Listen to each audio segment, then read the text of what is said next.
Screen share हुआ, देखियो तो।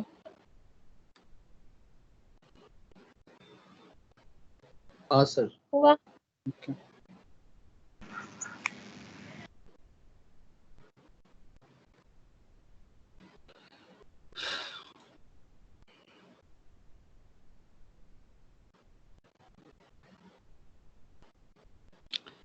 कुछ इमेज है आप लोगों के सामने, देखिए तो। लिखा है वी कैन बॉयकॉट चाइना, लिखा है कुछ। हाँ हाँ सर।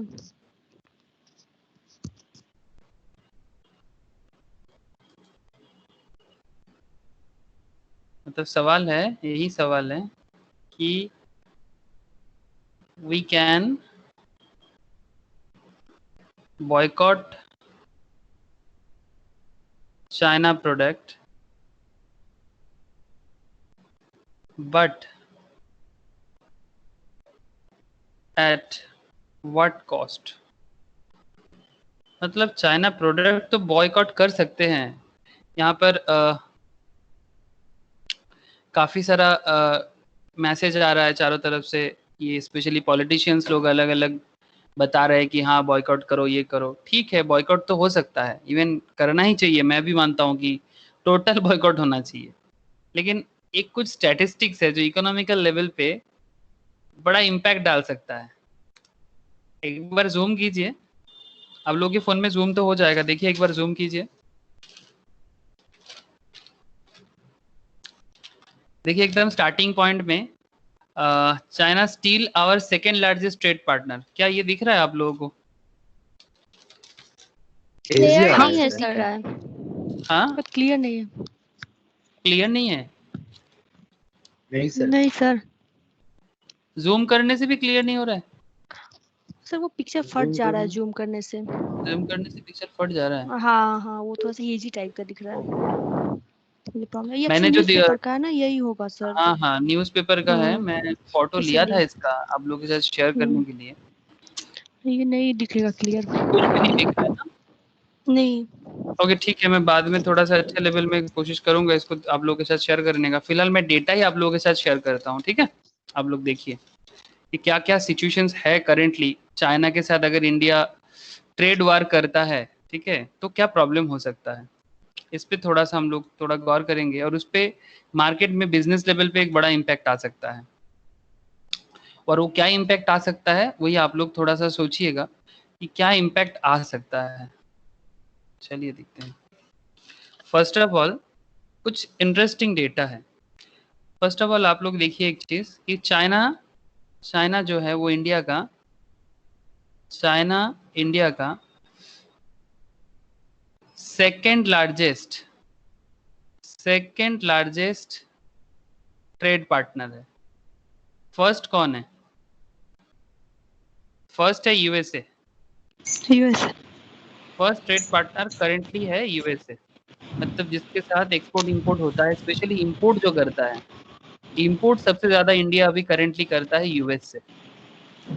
लेकिन ये सिनेरियो 2010 से पहले, अप टू 2010 ये सिनेरियो अलग था। तब चाइना ही पहला था, लेकिन 2010 इवन 2000 लास्ट 13-14 तक भी चाइना हाईएस्ट था, ठीक है। लेकिन ये यूएसए अभी थोड़ा जगह लिया। लेकिन परसेंटेज वाइज अगर देखा जाए तो करेंटली अगर इंडिया का ट्रेड पार्टनर में यूएस 11.3% है, तो चाइना का परसेंटेज है 10.6%।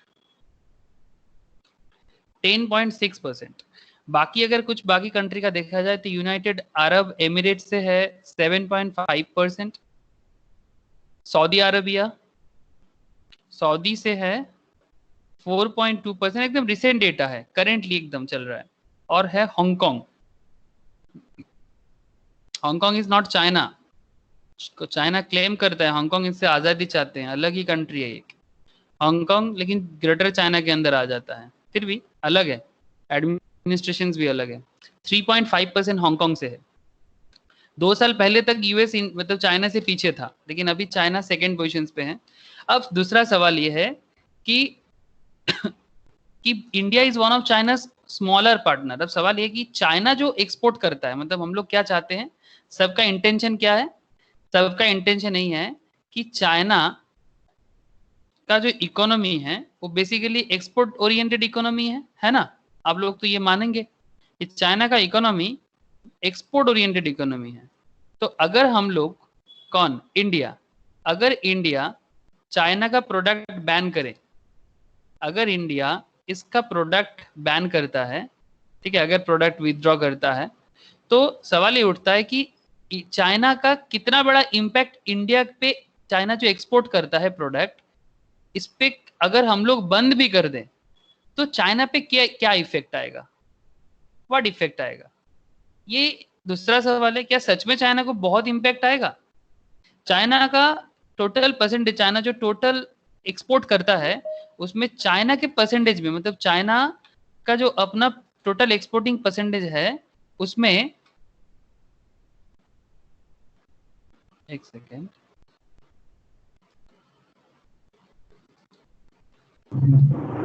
হ্যালো, हाँ हेलो, হ্যাঁ বলছি আমি স্ক্রিন দেখতে পাচ্ছি না, অফ হয়ে গেল। স্ক্রিন দেখতে পাচ্ছিস না? একদমই দেখতে পাচ্ছিস না? না, খালি নাম দেখাচ্ছে সবার। Wait,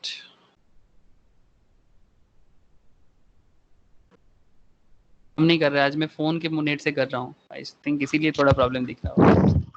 sir good evening. Good evening काजल,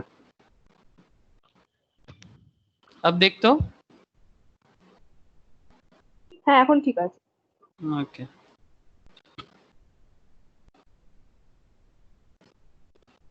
ओके, जो सिनारियो बता रहे थे कि चाइना जो टोटल एक्सपोर्ट करता है उसमें सबसे ज्यादा एक्सपोर्ट किसको करता है जानते हो? चाइना जो एक्सपोर्ट करता है उसमें नंबर 1 में आता है यूएसए। मतलब हम लोग चाहते हैं ना कि चाइना का इकोनॉमी लंगड़ा हो जाए, यही इंडिया का एक माइंड में चल रहा है हर एक इंडियंस का, कि चाइना का इकोनॉमी हैंडीकैप हो जाए। उसके लिए अगर हम लोग बैन कर दे तो उसका करंट सिनेरियो क्या है? चाइना सबसे ज्यादा एक्सपोर्ट करता है यूएस को 13.7%, सेकेंड में आता है उसका जापान 7.1%, थर्ड में आता है उसका साउथ कोरिया। ये सब स्टैटिस्टिक्स बड़ा इंपॉर्टेंट है, क्योंकि कोई भी चीज में डिसीजन लेने से पहले धीरे धीरे करना चाहिए। गवर्नमेंट तो बोलेगा क्योंकि पब्लिक का इमोशंस है तो गवर्नमेंट अपने हिसाब से देखता है। इवन हांगकांग भी है, हांगकांग को वो एक्सपोर्ट करता है 6.7%, जर्मनी है उसको एक्सपोर्ट करता है 4%, इंडिया का परसेंटेज टोटल परसेंटेज में 2.1%। मतलब चाइना का टोटल जो वर्ल्ड ग्लोबल बिजनेस है, सबको पता है कि चाइना क्या जानते हो ना, वर्ल्ड का मैन्युफैक्चरिंग कैपिटल है, वर्ल्ड का मैन्युफैक्चरिंग कैपिटल है China, manufacturing capital of the world. अब ये इसका टोटल जो 100% अगर ये एक्सपोर्ट जो भी करता है उसका 2.1% शेयर इंडिया पे है, तो बहुत जोर का इम्पैक्ट लगेगा और चाइना का इकोनॉमी खराब हो जाएगा। ये सोच इतना भी फायदेमंद नहीं है, ठीक है। मतलब यहाँ पर एक सवाल सबके मन में चल रहा था। इसका मतलब ये नहीं बोल रहा हूँ कि नहीं चाइना प्रोडक्ट जो यूज कर रहे हैं हम लोग वो यूज करते रहे, ऐसा नहीं बोल रहा हूँ मैं। मेरे हिसाब से कंप्लीटली इंडिया को सब्स्टिट्यूट ढूंढना पड़ेगा, नॉट ओनली इन हम लोगों के हाथ में जो फोन वगैरह है, इवन अपना जितना गवर्नमेंट का जितना टेक्निकल सेक्टर चलता है टेक्नोलॉजिकली, काफी मैटर पे चाइना का हेल्प है, ठीक है। इवन अपना जो बीएसएनएल भी चलता है ना, बीएसएनएल जो चलता है उसमें भी जो मेन जो टावर वगैरह का जो टेक्नोलॉजी है वो भी चाइना का है, वो भी चाइना का है। इवन और एक सबसे बड़ा चीज केमिकल इंडस्ट्री, मतलब स्पेशली ये जो दवाई बनाने के लिए जो केमिस्ट एंड ड्रगिस्ट है ना, इसका भी जो रॉ मटेरियल है, केमिस्ट एंड ड्रगिस्ट का जो रॉ मटेरियल है, ये केमिकल मतलब जो दवाई होता है ना, मतलब जो जिसको हम लोग यूज करते हैं, ये केमिस्ट एंड ड्रगिस्ट का जो रॉ मटेरियल है ये चाइना से आता है, ये चाइना से आता है। अब इंडिया का जो एक्सपोर्ट है ना, इंडिया का जो एक्सपोर्ट है ना, वो भी डिपेंड करता है चाइना की इंपोर्ट से। मतलब इंडिया चाइना से केमिकल जो कंपनीज है, स्पेशली दवाई बनाने वाला कंपनी है, इससे क्या करता है, इंपोर्ट करता है, फिर उसी चीज को मैन्युफैक्चर करके दूसरे कंट्री को एक्सपोर्ट करता है।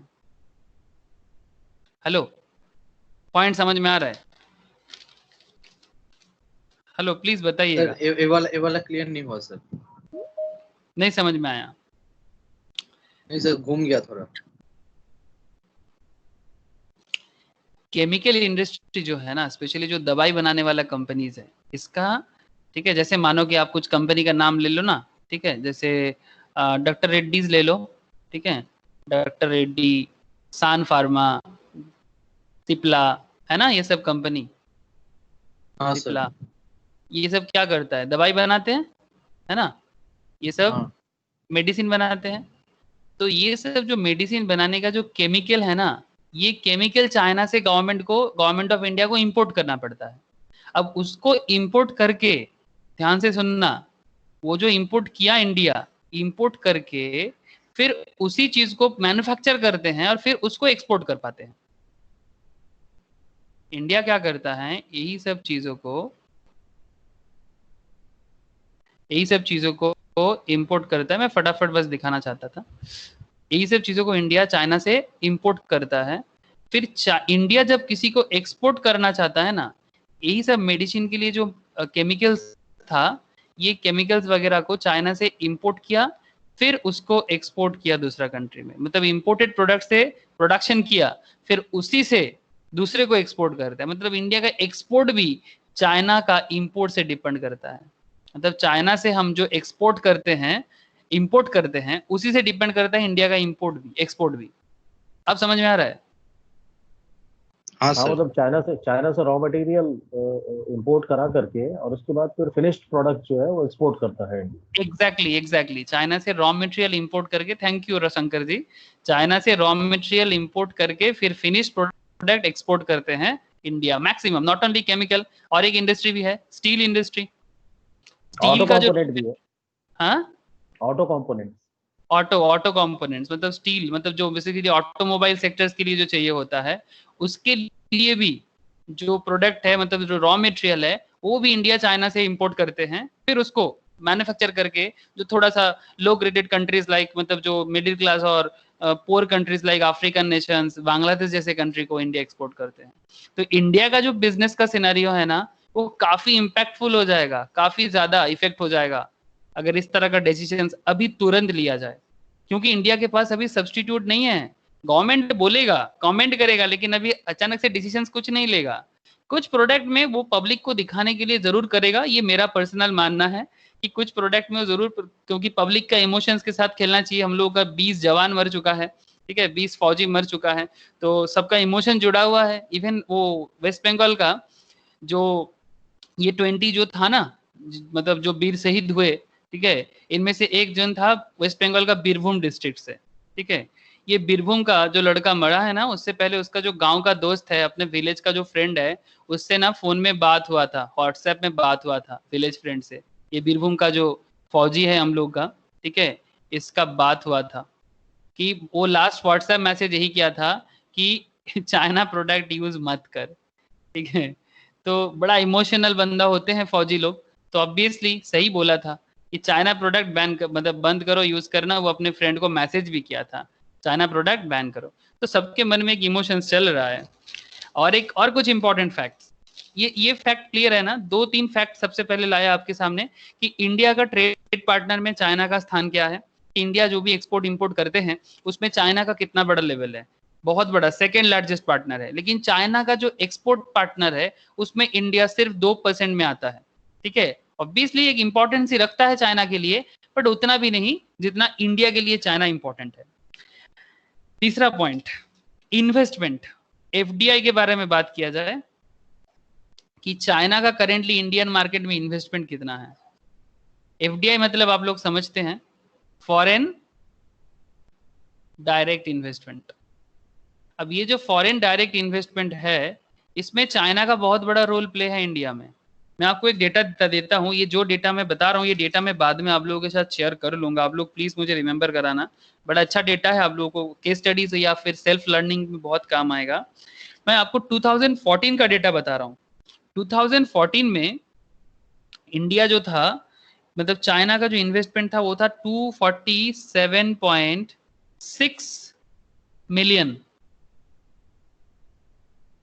और अभी चल रहा है 2019 में चाइना का इन्वेस्टमेंट का डेटा देखिए, चौंक जाएंगे। 1907.5 मिलियन। सर हाँ बोलो। अभी तो HDFC बैंक का जब शेयर गिर गया था तब तो चाइना ने बहुत बड़ा ये खरीद लिया था शेयर, 2% हाँ या 1%। हाँ, खरीद लिया था। मतलब वो किस लिए खरीद पाया था? क्योंकि वो एफडीआई के कारण ही खरीद पाया था ना, फॉरेन डायरेक्ट इन्वेस्टमेंट के कारण ही हुआ था। अब तुम चाइना प्रोडक्ट हम लोग बैन करना चाहते हैं, ठीक है, बैन तो करना चाहिए ना, लेकिन चाइना से डिपेंडेंसी तो हटाना पड़ेगा उससे पहले। और कोई एक जगह में नहीं है, तो ये तो अंदर अंदर तक छुपा हुआ है, कहाँ कहाँ से बाहर निकालोगे? जस्ट सोचो तो सही। चाइना से जंग तो लड़ ही लेंगे, लेकिन जंग लड़ने के लिए ये इम्पैक्ट तो देखिए। मतलब जस्ट इमेजिन कि किस तरह से, कहाँ 247 मिलियन और कहाँ 5 साल में 1907 मिलियन। जस्ट इमेजिन कितना बड़ा इन्वेस्टमेंट हुआ है चाइना से, पैसा का फ्लो। मतलब इंडियन बिजनेस पे एफडीआई का मतलब क्या हो गया कि इंडिया में जिसमें कुछ बड़ा बड़ा कंपनीज भी है, मैं आपको नाम भी बता सकता हूँ, लाइक पेटीएम है, ठीक है। पेटीएम तो चाइना कंपनी मान के चलो आप, लेकिन है तो इंडियन कंपनी, इंडिया में ही बना, विजय शेखर शर्मा ने बनाया था, लेकिन चाइनीज इन्वेस्टमेंट काफी है इसका। पेटीएम है और भी कंपनीज है, ठीक है। अच्छा, प्रोजेक्ट जो इंडिया में कुछ बड़ा बड़ा कंपनी का चल रहा है, उसका भी कुछ नाम लेना चाहिए। बड़ा बड़ा इंपॉर्टेंट कुछ खास डेटा है, जैसे कि आप लोग ये कंपनी का नाम सुने होंगे, हुवेई, HUAWEI, सॉरी, हुवेई। और है आपका साउमी या जाओमी, जो भी बोलो आप लोग। एक है सैनी बोल के एक कंपनी है, नोवा एयर बोल के एक कंपनी है, बेनलिंग इंडिया। काफी 10 कंपनी ऐसा इस तरह का है जिनका इंडिया में करेंटली प्रोजेक्ट चल रहा है गवर्नमेंट के साथ कॉन्ट्रैक्ट के थ्रू से। और एक इंपॉर्टेंट डेटा, हर साल एवरी ईयर इंडिया से चाइना 8 लाख लोग माइग्रेट होते हैं। 8 लाख लोग हर साल इंडिया से चाइना जाते हैं, पर चाइना से इंडिया कितना लोग आते हैं जानते हैं? ओनली 2.5 लाख। अब ऑब्वियसली कि अगर हम लोग इस तरह से एक के बाद एक बैन का सोच रहे हैं, मतलब एक चीज तो सिंपल है कि China would not feel the pain of boycott, the pain of Indian boycott. China को उतना भी दर्द नहीं होगा जितना दर्द हम लोग सोच रहे हैं। इंडिया को बहुत ज्यादा पावरफुल होना पड़ेगा। India should be more powerful. India को बहुत पावरफुल होना पड़ेगा। अभी भी हम लोग नहीं बन पाए, बहुत पावरफुल होना बाकी है इंडिया को। ये सब था कुछ इंपॉर्टेंट फैक्ट्स जो मैं आप लोगों के साथ सोचा कि शेयर कर लेना चाहिए, कि बहुत बड़ा इम्पैक्ट आ सकता है, इतना अचानक से नहीं हो सकता। मतलब व्हाट्सएप के थ्रू से जरूर हो सकता है, पर रियल लाइफ में इतना आसान नहीं है। बाकी तो आगे आगे देखा जाएगा कि कैसे होता है। इसमें मैं एक चीज बोलूंगा कि ये मोदी जी का जो न्यू एक्ट, जो एक गवर्नमेंट ने जो न्यू एक लाया, दैट इज जिसका नाम मैं आप लोगों को शेयर के क्लास में ही बताया था, आत्मनिर्भर भारत। शेयर का जो भी मेरा पहला 2 जिनको को मिस हुआ है, आप लोग प्लीज देखिएगा। आत्मनिर्भर भारत के थ्रू से किस तरह से गवर्नमेंट सेल्फ एम्प्लॉयड के लिए बार बार बोल रहे हैं, लेकिन जो ये सेल्फ एम्प्लॉयड का जो ये प्रोजेक्ट का क्रिटिक्स है, स्पेशली कांग्रेस सपोर्टेड लोग या फिर बहुत लोग जो भी इकोनॉमी को समझते हैं, उनका कहना है कि ये जो आत्मनिर्भर भारत वाला प्रोग्राम है ना, ये उतना भी इफेक्टिव नहीं होगा। मतलब जो इनका क्रिटिसाइज करना चाहते हैं, उनका मानना ही है कि ये इतना भी इफेक्टिव नहीं होगा। क्यों? क्योंकि जब इंसान जॉबलेस है, लोगों का मतलब मेंटेलिटी नेगेटिव है, काफी लोग इधर से उधर हो गया है ड्यू टू कोविड के कारण नेगेटिव वातावरण तो पूरा छाया हुआ है चारों तरफ। हर जिधर देखो सिर्फ नेगेटिव इम्पैक्ट है, लेकिन फिर भी कुछ पॉजिटिव लोग चाहिए हमारे कंट्री में, जो सच में कंट्री को कुछ बिल्डअप कर सकता है। जैसे कि आप लोगों के साथ एक जन अभी क्लास में है जो ऑलरेडी एक ऐसा प्रोजेक्ट में काम करना चालू किया। मैं आपको बताऊं, उन लोग का एक कंपनी बन रहा है, प्रिया है, प्रिया आप लोग जानते हो, मैं प्रिया का नाम लेता रहता हूँ। प्रिया प्रिया ये लोग, ये और इसका एक फ्रेंड है, दोनों ने मिलके एक ई कॉमर्स कंपनी बना रहा है। भगवान करे इनका कंपनी बहुत जोर का चले और फ्लिपकार्ट अमेजन भी फेल हो जाए, ठीक है। तो आप लोग को भी मैं बोल रहा हूँ, ठीक है, कि वो भी एक मतलब एक इनोवेटिव प्रोजेक्ट ला रहा है। कंपनी का नाम क्या है Priya? Sir your pantry. Your pantry, your pantry, PNTRY, हाँ sir, PNTRY, your pantry, TRY pantry. ठीक है। स्पेशली इसमें नेसेसिटीज प्रोडक्ट, ठीक है, ग्रोसरी प्रोडक्ट, बच्चे लोगों के बच्चा मतलब मदर्स एंड बेबीज लोगों के लिए जो प्रोडक्ट दोनों होते के हैं, लिए। ठीक है, मतलब मॉम एंड सॉन जो भी हो, ठीक है, मॉम एंड बेबी लोगों के लिए जो प्रोडक्ट है, जो नेसेसिटीज है। आजकल लोग घर से बाहर नहीं जा रहा है। मुझे एक चीज अच्छा लग रहा है कि हर चीज मतलब ये जो प्रोजेक्ट, भगवान करे कि ये लोग मतलब इतना ताकत दे कि ये सच में ये प्रोजेक्ट को ये लोग चला पाए। और ये जो आत्मनिर्भर भारत का जो प्लान है ना, ये बहुत जरूरी है, ताकि हम लोग बहुत ज्यादा दूसरे कंपनी के ऊपर डिपेंड ना हो जाए, ठीक है। कुछ कंपनी हमारे घर के बगल से भी उठना चाहिए, जैसे कि प्रिया और प्रिया का फ्रेंड का जो एक इच्छा है, ऐसा और भी मेरा कुछ स्टूडेंट्स है, उनका भी प्रोजेक्ट है, मैं आपको शेयर करूंगा। वो ऑलरेडी चालू हो चुका है, प्रिया तो अभी चालू करेगा। लेकिन जैसे इसमें क्या होगा, मैं तो चाहता हूँ कि ये अमेजन का बिजनेस ना चले, मैं ये भी चाहता हूँ कि फ्लिपकार्ट का बिजनेस भी ना चले। मतलब ऐसा क्यों सर, इतना लोगों को काम मिलता है। फ्लिपकार्ट फिर भी थोड़ा बहुत मान लेता हूँ, इंडिया में एस्टेब्लिश हुआ है, लेकिन अमेजन में जो प्रॉफिट बनाते हैं ना ये लोग, ये यूएस में पहुंच जाता है।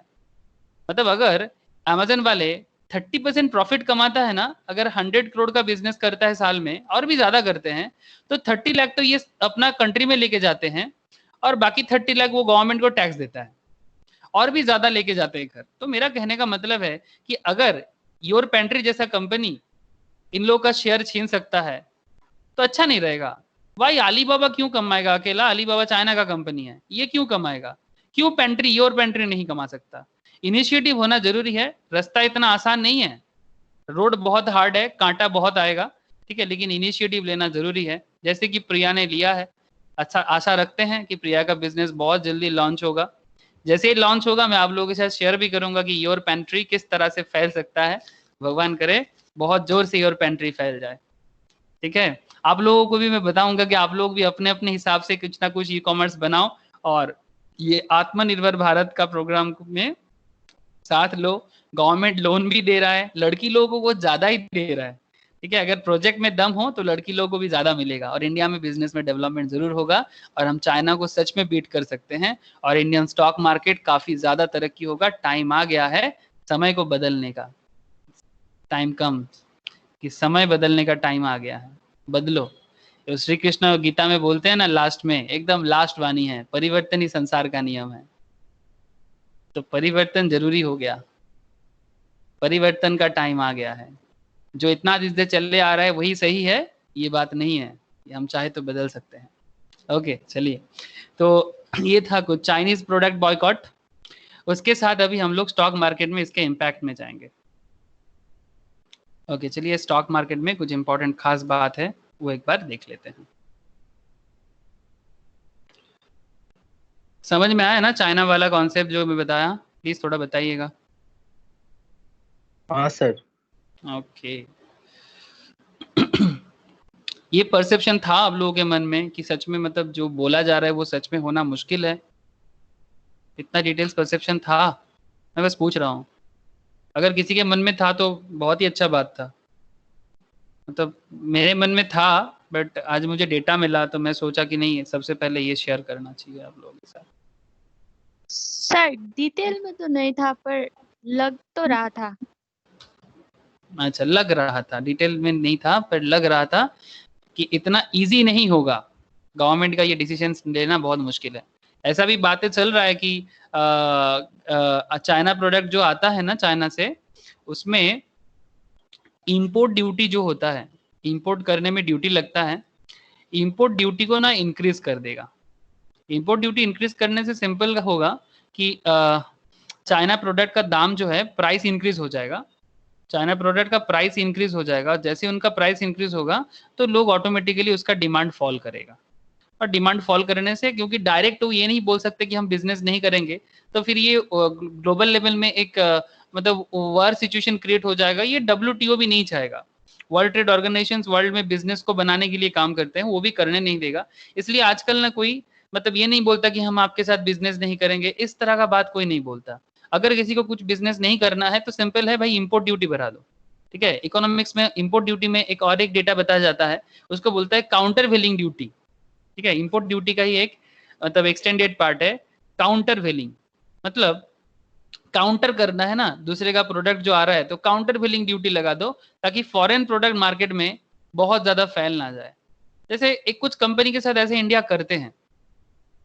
आप लोग कुछ कंपनी का नाम सुने होंगे, चेन बिजनेस में बहुत चलता है, एमओए का नाम तो सुने होंगे, काफी फेमस है ये चेन मार्केटिंग बिजनेस में।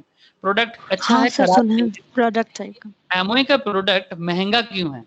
यूएस का है बोल के नहीं, नॉट नेसेसरी यूएस का है बोल के महंगा है, इसमें ड्यूटी काफी ज्यादा है, इसलिए एमओए प्रोडक्ट इंडिया में थोड़ा महंगा बिकता है। लेकिन हाँ, रिसेंटली एमओए कंपनी ने इंडिया में मैन्युफैक्चरिंग यूनिट बनाया, तो आई थिंक, मैं तो यूज नहीं करता, कभी कभी कुछ प्रोडक्ट मैंने यूज करके देखा, अच्छा है, खराब नहीं है। लेकिन मैं नहीं चाहता कि उनका प्रोडक्ट अच्छा हो, इंडिया का कोई कंपनी अच्छा प्रोडक्ट बेचे तो मुझे ज्यादा खुशी होगा, और मुझे लगता है आप लोगों को भी उसी में खुशी होना चाहिए। बहुत लोग रामदेव बाबा का पतंजलि के अगेंस्ट में होता है, ठीक है। मैं रामदेव बाबा को पर्सनली पसंद नहीं करता, लेकिन मुझे एक चीज अच्छा लगता है, अगर उनके अंदर इतना अच्छा एंटरप्रेन्योरशिप है ना, तो उसको ना सपोर्ट करना चाहिए, चाहे कितना भी 2 नंबरी कर ले। हिंदुस्तान यूनिलीवर तो 2 नंबरी करते करते लूट लिया हम लोगों को।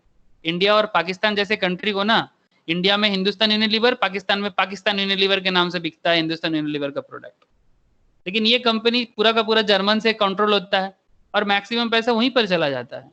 मेरा कहने का मतलब, अगर रामदेव बाबा वो कुछ घपला भी किया है, लेकिन फिर भी उसको अगर वो ऑनेस्टी के साथ कर सकता है, तो मुझे लगता है कि ये पतंजलि प्रोडक्ट ज्यादा बिकना चाहिए। कम से कम पैसा भी इंडिया में रहेगा और देश के और भी लोगों को ना मोटिवेशन मिलेगा। This is fully my personal view, और मुझे लगता है कि ये व्यू सही है।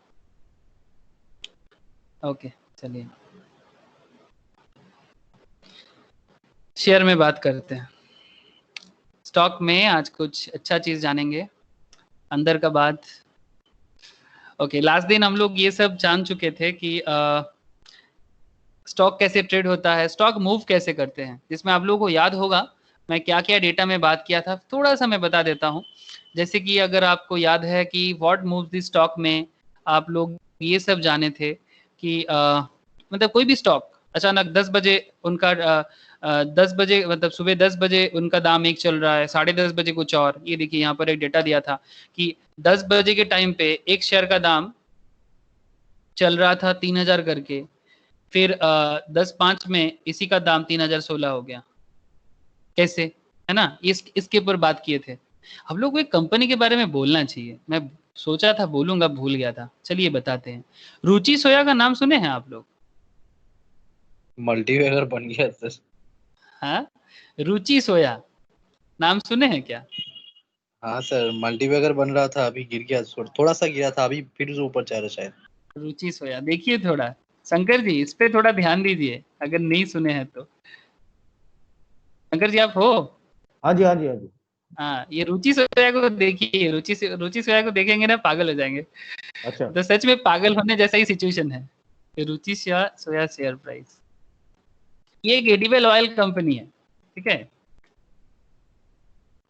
देखना जरा, एडिबल ऑयल कंपनी है, और कहाँ से क्या मतलब वो बोलते हैं ना, मतलब कहाँ से कहाँ आ गए। हाँ, ये कहाँ से कहाँ, 1 साल में देखिए बस लिस्टेड हुआ था। ये देखिए, ये डेटा यहाँ है नहीं, हाँ ये 17 दिख रहा है ना, 17 से भी थोड़ा कम, 16.80 में लिस्टेड हुआ था 1 साल पहले। देख पा रहे हैं, 1190.80 विद इन 1 ईयर, 16 रुपये 80 पैसा। आप लोग जो लोग स्टॉक मार्केट में नए हो, देख रहे हो ये स्टॉक क्या ग्रोथ किया 1 साल में। एक स्टॉक का मतलब आप कोई भी परचेस कर सकता था 1 साल पहले, एक स्कूल जाता हुआ बच्चा भी अपने पापा से सेविंग्स लेके कर सकता था। 16.80 एक शेयर का दाम चल रहा था। ऐसा और भी कंपनीज आ रहा है, प्लीज थोड़ा ध्यान दीजिएगा, ठीक है, ये हमारे ध्यान पे नहीं रहता, इसीलिए तो स्टॉक मार्केट पर नॉलेज बढ़ाना चाहिए कि कैसे स्टॉक को चूज करना चाहिए। स्टॉक 16.80 से विद इन 1 ईयर 1190, मतलब 1200 रुपया, मजाक है। हाँ, परसेंटेज करेंगे तो देखिए, अभी तो कल का परसेंटेज दिख रहा है 56 पर, मतलब ये करीब 1000% का इसका रिटर्न दिखेगा आपको, जस्ट इमेजिन कीजिए।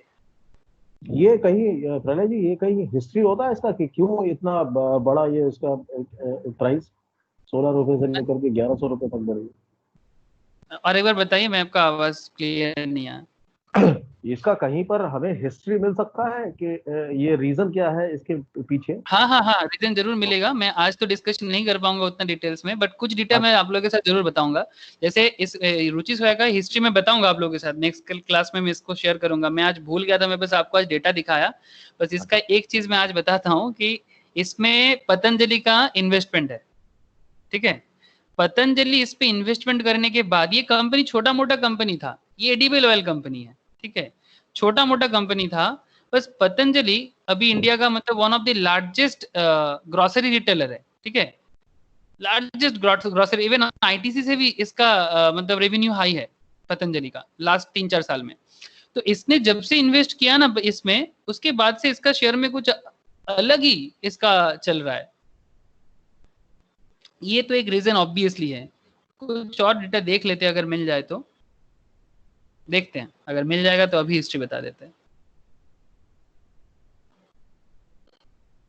मतलब ऐसा शेयर में कोई इन्वेस्ट कर दे तो सीरियसली जान आ जाएगा। और एक ऐसा आ गया है सर, बताए थे ना पहले दिन क्लास में, हाँ क्या? और जो अदानी ग्रीन के बारे में बोल रहे थे ना सर, अभी हाँ हाँ 420 का हो गया। हाँ, अदानी 125 भी का स्टॉक 420 का हो गया। अदानी भी बहुत गजब का गया है, बहुत गजब वो का गया है। जाएगा सर, बहुत ऊपर का जाएगा ये कंपनी। अच्छा देख लीजिए, सर ये मैंने भी इसका ले लिया था अदानी ग्रीन का। अदानी लिए हो? अरे मोहितोस हाँ ने भी सर, बहुत अच्छा किया। आज मोहितोस क्लास में मैंने नहीं है ना, मैंने तो लिया था मोहितोस ने भी अच्छा 339 में। 339 में, मतलब आप भी अच्छा हाँ खासा प्रॉफिट में हो, आप हाँ, भी अच्छा खासा प्रॉफिट में 420 हो। है। मोहितोस भी अच्छा इन्वेस्टमेंट किया ये लॉकडाउन में, क्या गजब का इन्वेस्टमेंट किया। मैं दिखाऊंगा मोहितोस का पोर्टफोलियो, हाँ सर। मेरे पास है, कल नेक्स्ट क्लास में दिखाऊंगा। मैं सर देना मैंने भूल एक गया। दिखा और स्टॉक का सर, मनोरमा इंडस्ट्री करके, उसका भी बहुत अच्छा ग्रोथ हो रहा है। उसका भी अच्छा ग्रोथ हो बहुत अच्छा, रहा क्योंकि है। वो ऑर्गेनिक और फ्रूट्स के एक साथ ले डील कर लीजिए, रहा है। हाँ बता दे बता दे। और लोग इंडस्ट्री, हाथ हाथ लगे तो। आलोक इंडस्ट्री, अच्छा ठीक है। रुचि सोया एक बार देख लेना, रुचि सोया का हिस्ट्री थोड़ा देख लेते हैं, रुचि सोया क्या करता है। शंकर जी का सवाल था, उसके बाद में आप लोगों का सवाल, मतलब जो भी बात चल रहा है मैं करूंगा। रुचि सोया को देखिए, one of the largest manufacturer of edible oil in India, they have been acquired by Patanjali Ayurveda in 2019. Ruchi Soya has been ranked 175 in the top 250 consumer product companies in the global power of consumer product. World का 250 में से 175 में आया था ranking में, according to report published by Deloitte. Deloitte जो big मतलब आपका चार्टर्ड फर्म है, फेमस चार्टर्ड फर्म है, financial firm. Ruchi Soya Industries Limited, through its subsidiaries, engage in the manufacture and sale of edible oil, vanaspati, bakery fat, and soya food primarily in India. It also offers soya chunks, granules, and soya flour products. The company is part of the Ruchi Group. The company exports agri commodity, including raw cotton. It produces material from its close business associate directly based at various locations across India. इसके साथ साथ देखिए और भी है, also offers gram, wheat, rice, maize, sorghum, seeds, coffee, marine product, तुअर, peas, barley, soap, fresh fruit, इतना सारा मैटर पे ये काम करते हैं। तो इसीलिए ये एक रीजन है कि इसका मतलब बिजनेस बहुत ही ना कोर लेवल पे बिजनेस है, और इसीलिए इसका स्टॉक में इतना डेवलपमेंट होने का रीजन है। और भी कुछ बातें जरूर होगा, मैं नेक्स्ट क्लास में डिस्कस करूंगा, ठीक है। Ruchi wide range food product include cooking oil, soya foods, vanaspati, ये सब। Dinesh Sahara is the founder and managing director.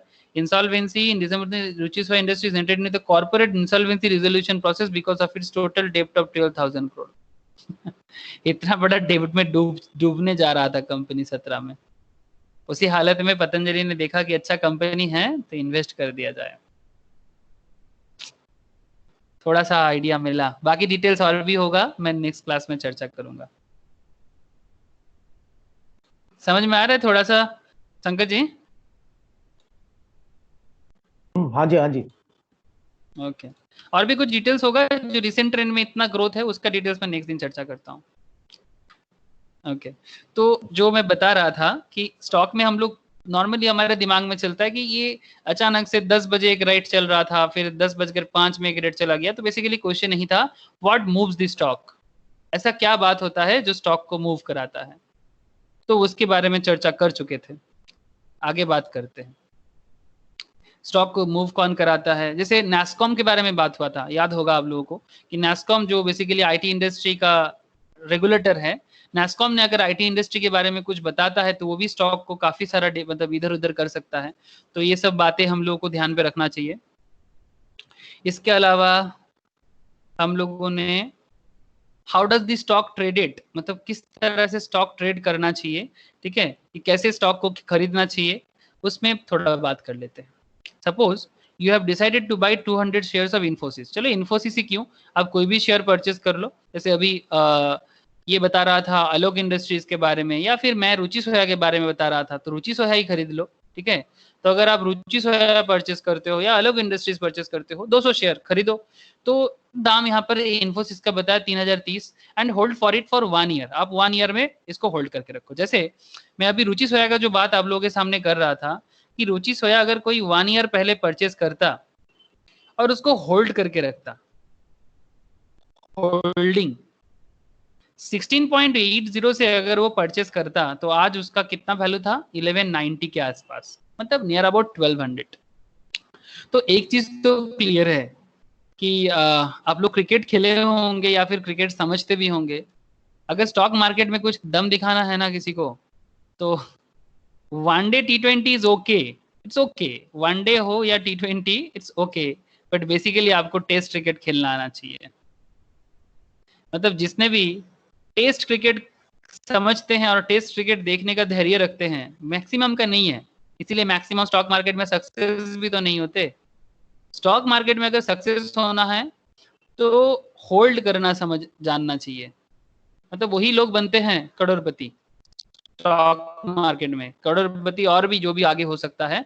मतलब मैं पैसे के बारे में इसलिए बोल रहा हूँ क्योंकि स्टॉक मार्केट में पैसा का बात तो होगा, लेकिन इसमें होल्डिंग कौन कर पाएगा? होल्डिंग मतलब आपको पेशेंस होना चाहिए। टेस्ट क्रिकेट वही होता है ना, इसमें पेशेंस बहुत इंपॉर्टेंट है। और पेशेंस के साथ गुड टेक्निक मतलब यहाँ पर टेक्निक क्या, कि कौन सा स्टॉक क्या चल रहा है, आगे क्या हो सकता है, उसके बारे में फ्यूचर प्रोस्पेक्टिव। टेस्ट क्रिकेट में क्या होता है, एक पिच होता है, उस पिच को रीड करना। पिच को रीड करके बैट्समैन भी टिक सकता है और बॉलर भी मात दे सकता है। बैट्समैन भी टिक सकता है और बॉलर भी मात दे सकता है। दोनों के लिए एक कंडीशन तो क्लियर है कि जो पिच रीड कर पाएगा, जो टीम को रीड कर पाएगा, मतलब जिसके अगेंस्ट में खेल रहा है, मतलब हम यहाँ पर टीम के अगेंस्ट में जो लोग खेल रहे हैं, मतलब अगर कोई कॉम्पिटिटर मार्केट में है, अगर कोई कॉम्पिटिटर मार्केट में है तो उसका क्या स्ट्रेटेजी है, तो वो इंपॉर्टेंट होता है। जैसे क्रिकेट में मैं बात कर रहा था, सिमिलर वे में कंपटीटर का स्ट्रेटेजी भी इंपॉर्टेंट करता है कि क्या सोच रहा है वो पर्टिकुलर कंपनी। तो होल्डिंग ये सब मैटर पे डिपेंड करता है। ओके, चलिए आगे। और भी ये सब फंडामेंटल्स बातें हैं, मैं थोड़ा कभी कभी अंदर चल जाता हूँ कि क्यों करना चाहिए, कब करना चाहिए और क्या मेंटेलिटी होना चाहिए। Okay, with your decision to buy Infosys you need to log in your trading account. ये ट्रेडिंग अकाउंट में लॉग इन कैसे करोगे? सिंपल है, कोई भी एक ब्रोकर कंपनी ढूंढो अच्छा देख के, ठीक है।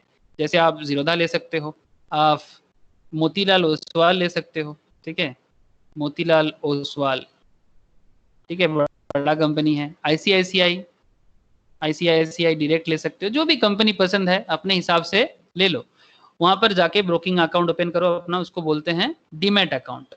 डीमैट अकाउंट ओपन करो, डीमैट अकाउंट ओपन करके स्टॉक इन्वेस्ट करना चालू करो। सिंपल कहानी है, ठीक है। डीमैट अकाउंट ही आपका ट्रेडिंग अकाउंट हो जाता है, ठीक है। वो डीमैट के थ्रू से ही, डीमैट अकाउंट आपका ट्रेडिंग नहीं है, बट डीमैट के थ्रू से आपका ट्रेडिंग अकाउंट कंट्रोल होता है। डीमैट के थ्रू से ट्रेडिंग अकाउंट कंट्रोल होता है। ट्रेडिंग अकाउंट क्यों कहा जाता है? Why this is called trading account? Trading account इसलिए कहते हैं कि जिसके थ्रू से आप बाइंग एंड सेलिंग करते हो, जिस अकाउंट के थ्रू से बाइंग एंड सेलिंग होता है उसी को कहते हैं ट्रेडिंग, इसलिए इसको ट्रेडिंग कहते हैं। मतलब डीमैट अकाउंट ओपन करने के बाद आपको ये मौका मिलेगा। कौन प्रोवाइड करता है? Stock broker. And place an order to buy Infosys. Once you place an order ticket gets generated containing the following details. जैसे ही आप ऑर्डर करते हो शेयर, ठीक है, जैसे खाना ऑर्डर करते हो ना, वैसे शेयर ऑर्डर कर सकते हो। और जैसे ही आपने खाना ऑर्डर करते हो तो खाने आपके घर में आ जाता है ना, स्विगी जोमेटो के थ्रू से, ठीक है। स्विगी जोमेटो कौन है? स्विगी जोमेटो भी ब्रोकर ही है। स्विगी ले लो, जोमेटो ले लो, ये लोग भी ब्रोकर ही है, बट ये खाने का ब्रोकर है, ये खाना थोड़ी ना बनाता है, ये फूड ब्रोकर है, रेस्टोरेंट का ब्रोकर, ठीक है, फूड इंडस्ट्री का ब्रोकर है। सिमिलर वे में स्टॉक का ब्रोकर भी स्टॉक सेल करने के लिए आपके बीच में रहता है, ठीक है। और टिकट जनरेट आप भी करते हो, जैसे ही आप जोमेटो में ऑर्डर करते हो टिकट जनरेट होते हैं, और वो टिकट में जैसे खाने का डिटेल्स रहता है, इसमें स्टॉक का डिटेल्स रहते हैं। आई होप कि आपको ये पसंद आया, ये एग्जाम्पल मुझे तो बड़ा पसंद आया, मैं खुद ही मजा ले रहा हूँ। आपको समझ कितना आया पता नहीं, मुझे तो मजा आ गया। Okay, details of your trading account through which you intend to buy Infosys shares. Therefore, your identity is revealed. The price at which you intend to buy Infosys. ठीक है, किस दाम पे आप लेना चाहते हो, the number of share you intend to buy, कितना शेयर लेना चाहते हो। Before your broker transmit this order to the exchange, he needs to ensure you have sufficient money to buy this shares. आपके जो ट्रेडिंग अकाउंट है ना, उसी में आपका पैसा जमा होता है। ट्रेडिंग अकाउंट ओपन करना बड़ा आसान है, just like bank account, but आपको यहाँ पर पैसा जमा करना पड़ेगा, तभी जाके आप स्टॉक को परचेस कर सकते हो। मिनिमम मैं बताऊंगा कि अगर किसी को मिनिमम स्टॉक मार्केट में इन्वेस्टमेंट करना है तो स्टॉक मार्केट में 5,000 नहीं इन्वेस्ट करना है, ट्रेडिंग अकाउंट में 5,000 डाल के, 5,000 जमा करके, this is a deposit, 5,000 deposit करके आप ₹1 का भी शेयर परचेस कर सकते हो, ₹1 का भी शेयर परचेस कर सकते हो, जैसे आपका नॉलेज लगे। जैसे अगर सोचो ना कि अगर आप 1 साल पहले ₹16.80 इन्वेस्ट करके रुचि सोया खरीद लिए होते, तो आज आपके पास ₹1190 होता। आपने इन्वेस्ट किया था 1 साल पहले ₹17 या 16.80 पैसा, तो आज आप 1200 का मालिक हो जाते। तो बहुत पैसा वाला इंसान नहीं होना चाहिए, एनालिटिकल पावर होना चाहिए। ये बहुत लोग सोचते हैं कि शेयर मार्केट में इन्वेस्ट करने के लिए you need lots of money. नहीं, ये एक मीथ है। पैसा ऑब्वियसली चाहिए, कौन सा चीज में पैसा नहीं लगता, बट सिर्फ money is not everything to earn in the market. Analytical मतलब दिमाग बहुत होना जरूरी है, ठीक है, एनालाइज करना जानना बहुत जरूरी है। और ये स्टॉक मार्केट में खेल होता क्या है, इसका क्लैरिटी होना चाहिए। नहीं तो और क्या, एक मार्केट में चलता है ना, हाँ जुआ है, ठीक है, जुआ मत बोलो प्लीज। जुआ मतलब इसमें क्या बताऊं, स्पेकुलेशन है, obviously speculation is there, but ये वैसा वाला स्पेकुलेशन नहीं है जैसे कैसीनो में होता है, ये वैसा वाला स्पेकुलेशन नहीं जैसे हॉर्स रेस में होता है, ठीक है, जैसे कार्ड गेम्स में होता है, वैसा वाला नहीं। कार्ड गेम्स में भी प्रोबेबिलिटी चलता है, हॉर्स रेस में तो एकदम टोटली तुक्का है, आपका कैसीनो में भी टोटली तुक्का है, कार्ड गेम में फिर भी थोड़ा बहुत बुद्धि का खेल होता है। लेकिन स्टॉक मार्केट इतना भी स्पेकुलेशंस का जगह नहीं है। मतलब स्पेकुलेशंस का परसेंटेज अगर बोला जाए तो मैं मानता हूं कि 30% स्पेकुलेशन है, 30% स्पेकुलेशन, ये मेरा पर्सनल मानना है, मैक्सिमम लोग यही सोचते हैं। 30% स्पेकुलेशन। ऐसे जिंदगी एक जुआ है, ऐसे कहा जाता है। जिंदगी जुआ कैसे, किसको पता है कल क्या होगा।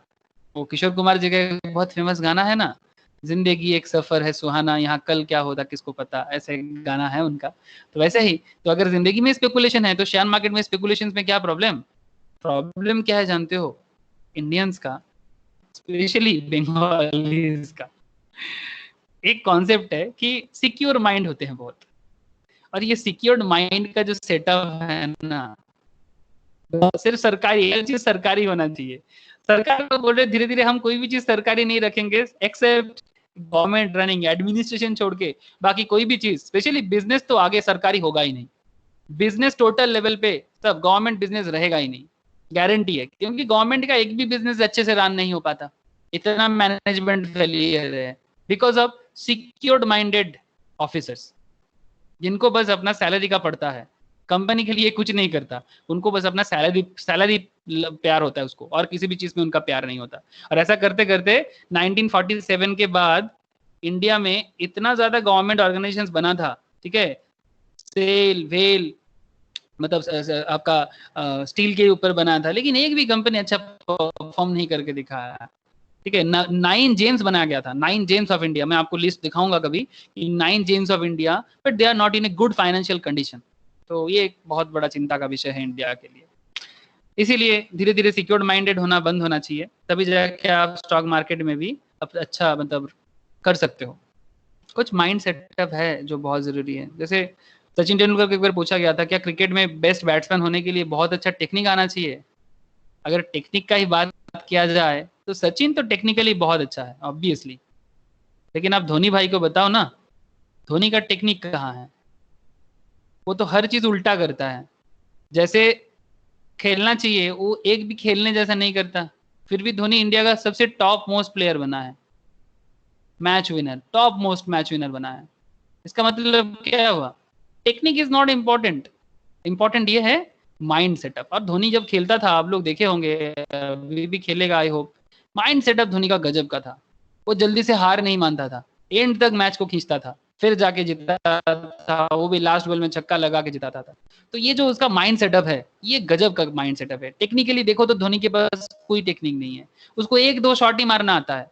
वो अगर बॉल सामने गिरे तो जोर से वो हेलीकॉप्टर जो मारता है, ठीक है, यॉर्कर में भी छक्का मार सकता है, ठीक है, वो अगर बॉल सामने गिरे तो कुछ कर सकता है। अदरवाइज सचिन या फिर बाकी विराट कोहली जैसे काफी तरह का शॉट है उन लोगों के पास, धोनी के पास नहीं है।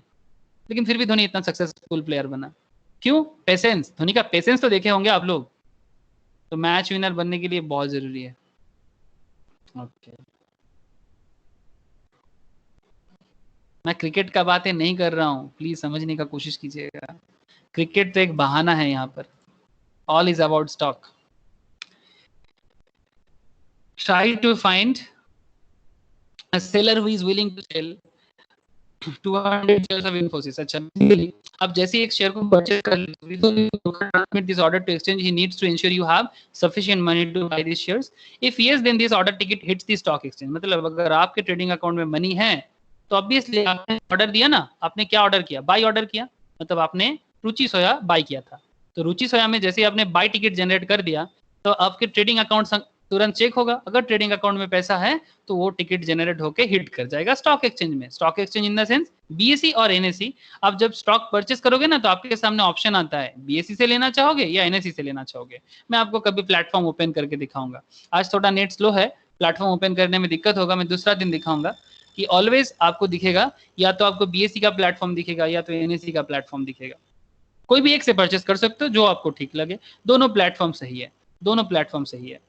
Now the seller could be one person willing to sell the entire 200 share at 3030, or it could be 10 people selling 20 shares each, or it could be 2 people selling 1 and 190 share respectively.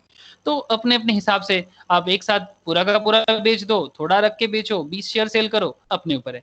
तो इस तरह से आप मोटा मोटी एक idea आपको मिल गया कि जैसे आप स्टॉक परचेस करते हो, परचेस करने के बाद या फिर सेल करने के टाइम पे आपको क्या करना चाहिए। तो इसके बारे में भी हम लोग चर्चा लास्ट क्लास में किए थे। अब सवाल उठता है कि what happens after you own a stock. क्या होता है जब आप स्टॉक परचेस कर लेते हो? सिंपल है, after you buy this share the share will now reside in your demat account. आपका शेयर कहाँ गएगा? अरे नहीं रे बाबा, बीएसई एनएसई के पास नहीं रहेगा ये। बीएसई एनएसई में आप शेयर परचेस करते हो, लेकिन बीएसई एनएसई आपका शेयर नहीं देखता है, ठीक है। मैं आपको दिखाऊंगा, वो रेगुलेटर वाला एक चैप्टर है पार्टिसिपेंट्स वाला, उसमें बताया जाता है कि ये शेयर का देखभाल कौन करेगा। आपका डीमैट अकाउंट का रिस्पॉन्सिबिलिटी किसके पास रहता है? आपका डीमैट अकाउंट का रिस्पॉन्सिबिलिटी किसके पास रहता है? कोई बता सकते हो कि डीमैट अकाउंट का रिस्पॉन्सिबिलिटी किसका रहता है? एनीवन? कौन देखता है डीमैट अकाउंट? कोई तो बताओ। तो जो जीरोधा होता है ब्रोकर सर, जिसके पास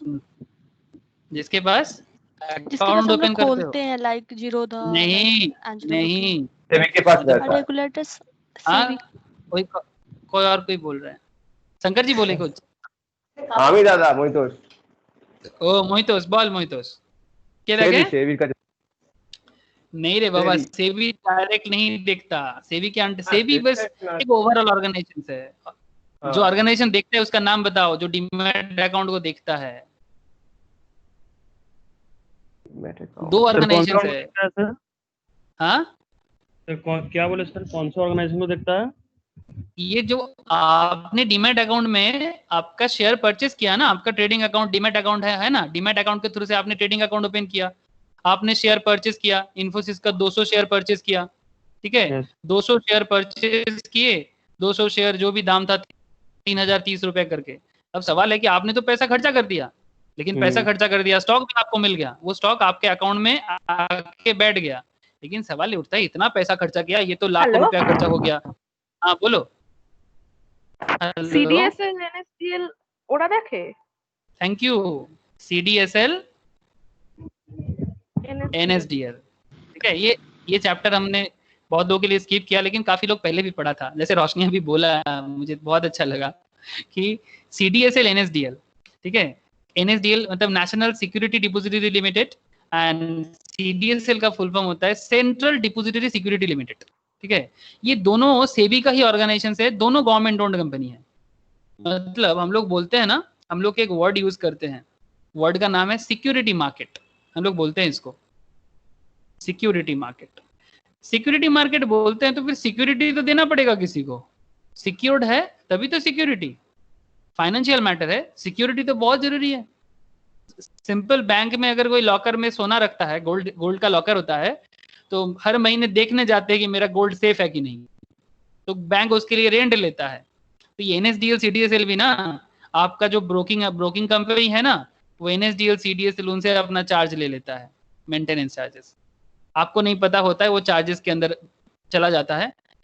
और आपका जो डीमैट अकाउंट है, जिसके अंदर आपका स्टॉक भरा पड़ा होता है, आपका जो स्टॉक है उसी के अंदर रहता है आपका पोर्टफोलियो। आप जो भी शेयर परचेस करोगे, जो भी शेयर डिटेल्स, जो भी आपके पास होल्डिंग में होगा, वो सारा का सारा चीज ये देखने के लिए NSDL CDSL, मतलब जैसे वो क्या बोले सर, दारोवन होता है ना, दारोवन जी मतलब जो घर के सामने पहरा देते हैं, ठीक है, पहरा देते हैं, वैसा ही, ठीक है। तो वो NSDL CDSL का काम होता है। थैंक यू रोशनी।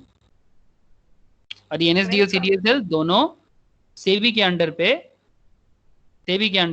काम करता है। सेबी एक ओवरऑल ऑर्गेनाइजेशन है, ये डायरेक्टली कुछ नहीं करता, इसके अंदर में अलग अलग ऑर्गेनाइजेशन बना हुआ है, वो करता है।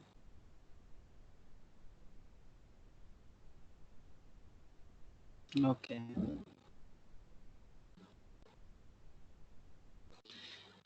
तो ये भी समझ में आया कि अच्छा, एक चीज यहाँ पर एक इंटरेस्टिंग पॉइंट था, मैं स्किप करने जा रहा था, बता देता हूँ। After you buy the shares will now reside in your demat account, you are now a part owner of the company. Please ध्यान देना बात पे कि जब भी आप कोई शेयर परचेस करते हो ना, तो आप उस कंपनी का ओनर बन जाते हो, पार्ट ओनर। जितना शेयर का आप होल्डर बनोगे, अब उतने का ओनर बन जाओगे। अब मतलब सिंपल, एकदम यही सही बात है कि कंपनी में शेयर होल्ड करने में ओनर बन जाते हो। इसको बोलते हैं इक्विटी शेयर होल्डर। क्या बोलते हैं इसको? Equity share holder. दोनों तरह का शेयर होल्डर सिस्टम होते हैं, एक होता है प्रेफरेंस शेयर होल्डर और एक होता है equity share holder. Preference share holder का कॉन्सेप्ट थोड़ा अलग होता है। प्रेफरेंस शेयर होल्डर का कॉन्सेप्ट और इक्विटी शेयर होल्डर थोड़ा बता दूं आप लोगों को। आपने जैसे यहाँ पर आपने 200 शेयर इन्फोसिस का होल्ड किया ना, 200 शेयर खरीदे आपने, यू, ठीक है, आप हो, आप इन्फोसिस का 200 शेयर ऑफ इन्फोसिस परचेस किए, ठीक है। अब आप कौन बन जाओगे? Equity holder, equity share holder. एक टेक्निकल बातें बताता हूं, लीगल बातें। इक्विटी शेयर होल्डर किसको कहते हैं? नॉर्मली अकाउंट्स एंड फाइनेंस में चर्चा होता है, और शेयर मार्केट तो अकाउंट्स एंड फाइनेंस का ब्रॉडर पार्ट है। तो इक्विटी शेयर होल्डर कौन है? और एक बंदा है जो प्रेफरेंस शेयर भी होल्ड सकता है। प्रेफरेंस होल्डर कैसे होते हैं? प्रेफरेंस शेयर होल्डर कैसे होते हैं? इक्विटी शेयर होल्डर ना कंपनी का ट्रू ओनर होते हैं। ट्रू ओनर कैसे? ट्रू ओनर कंपनी को ये जब भी 200 शेयर 3030 करके कितना हो जाएगा? 200 इंटू 3030 करो प्लीज कैलकुलेटर में, कितना अमाउंट हो जाएगा? नियर अबाउट 60,000 के आसपास ना, नहीं 6 लाख के आसपास।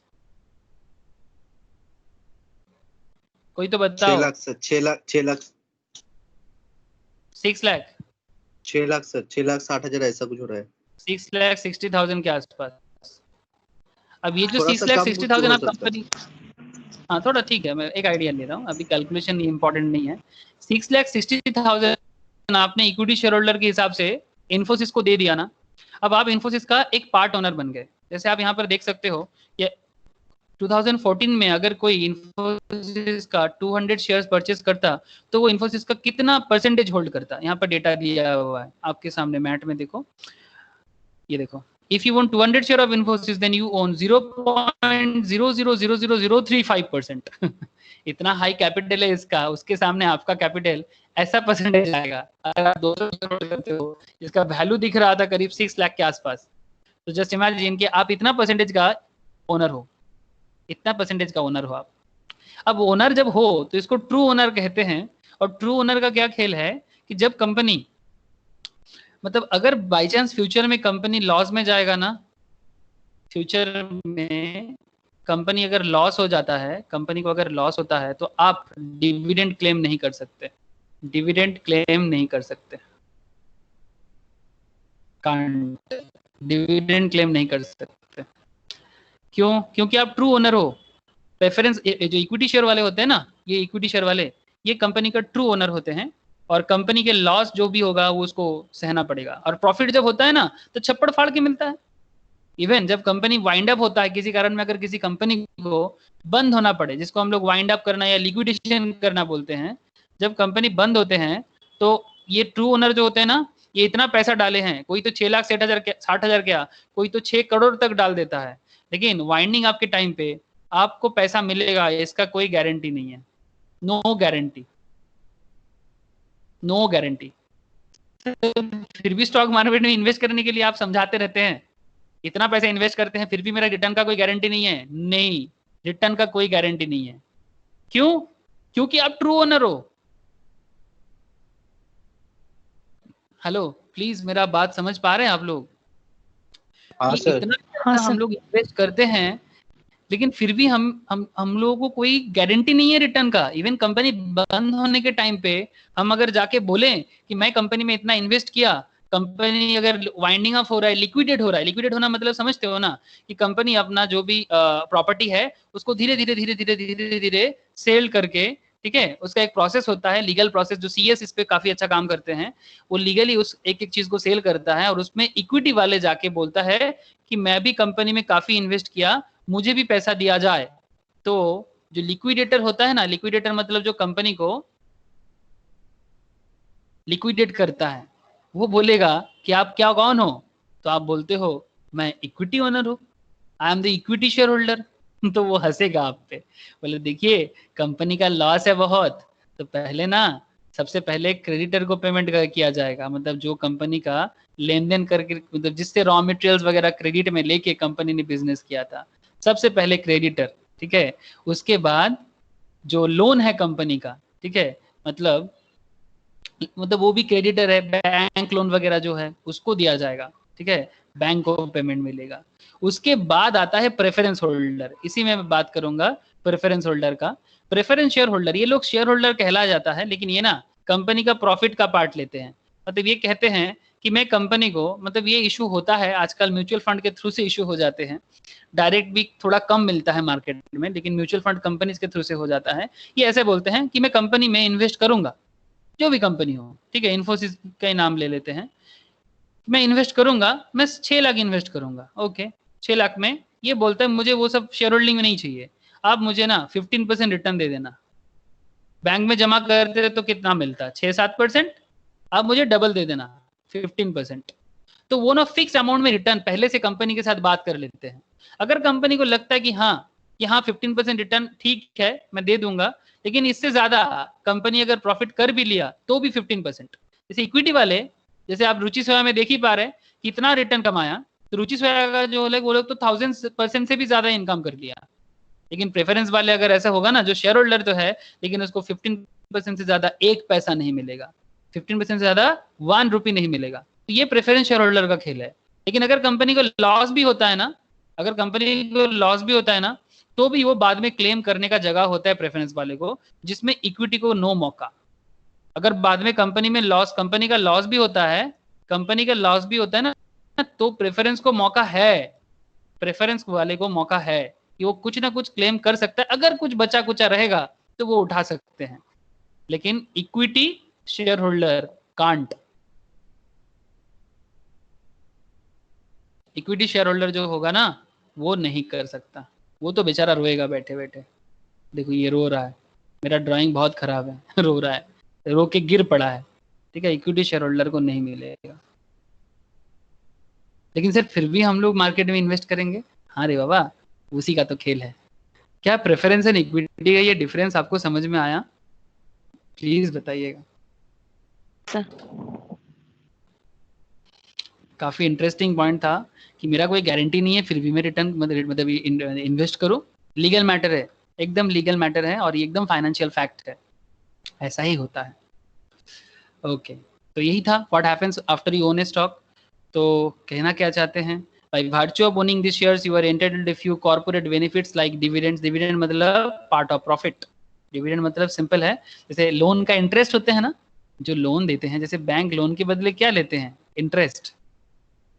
ये डिविडेंड भी ना उसी तरह का, आपने इन्वेस्ट किया उसके बदले डिविडेंड कंपनी में इन्वेस्ट कर रहे होगे ना, तो कंपनी आपको इंटरेस्ट नहीं देता, क्योंकि आप कंपनी में कौन हो, शेयर होल्डर हो।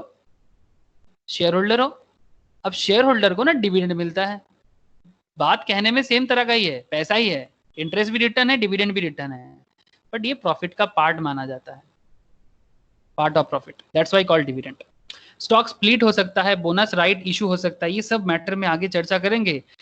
स्टॉक स्प्लिट का बेनिफिट क्या होता है, बोनस का बेनिफिट क्या होता है, राइट इशू क्या होता है, वोटिंग राइट्स क्या होते हैं। We will explore all this share holder privilege at a later stage. Seriously बहुत इंटरेस्टिंग मैटर है। ये सब होने पे एज ए शेयर होल्डर आप कंपनी से क्या बेनिफिट उठा सकते हो, ठीक है। ये बहुत इंटरेस्टिंग कुछ मैटर है, लेकिन अभी नहीं, टाइम है ये सब में बातें करने के लिए। Okay, note on holding period. चलिए देखते हैं होल्डिंग पीरियड में क्या नोट बताया गया। Holding period is defined as the period during which you intend to hold the stock. You may be surprised to know that holding period could be as short as few minutes to as long as forever. मतलब आप एक stock को purchase करने के बाद, ठीक है, जैसे मैं यहाँ पर आपको रुचि सोया का एग्जाम्पल लिया था कुछ देर पहले, रुचि सोया का एग्जाम्पल लिया था कि आप एक कंपनी को परचेज करने के बाद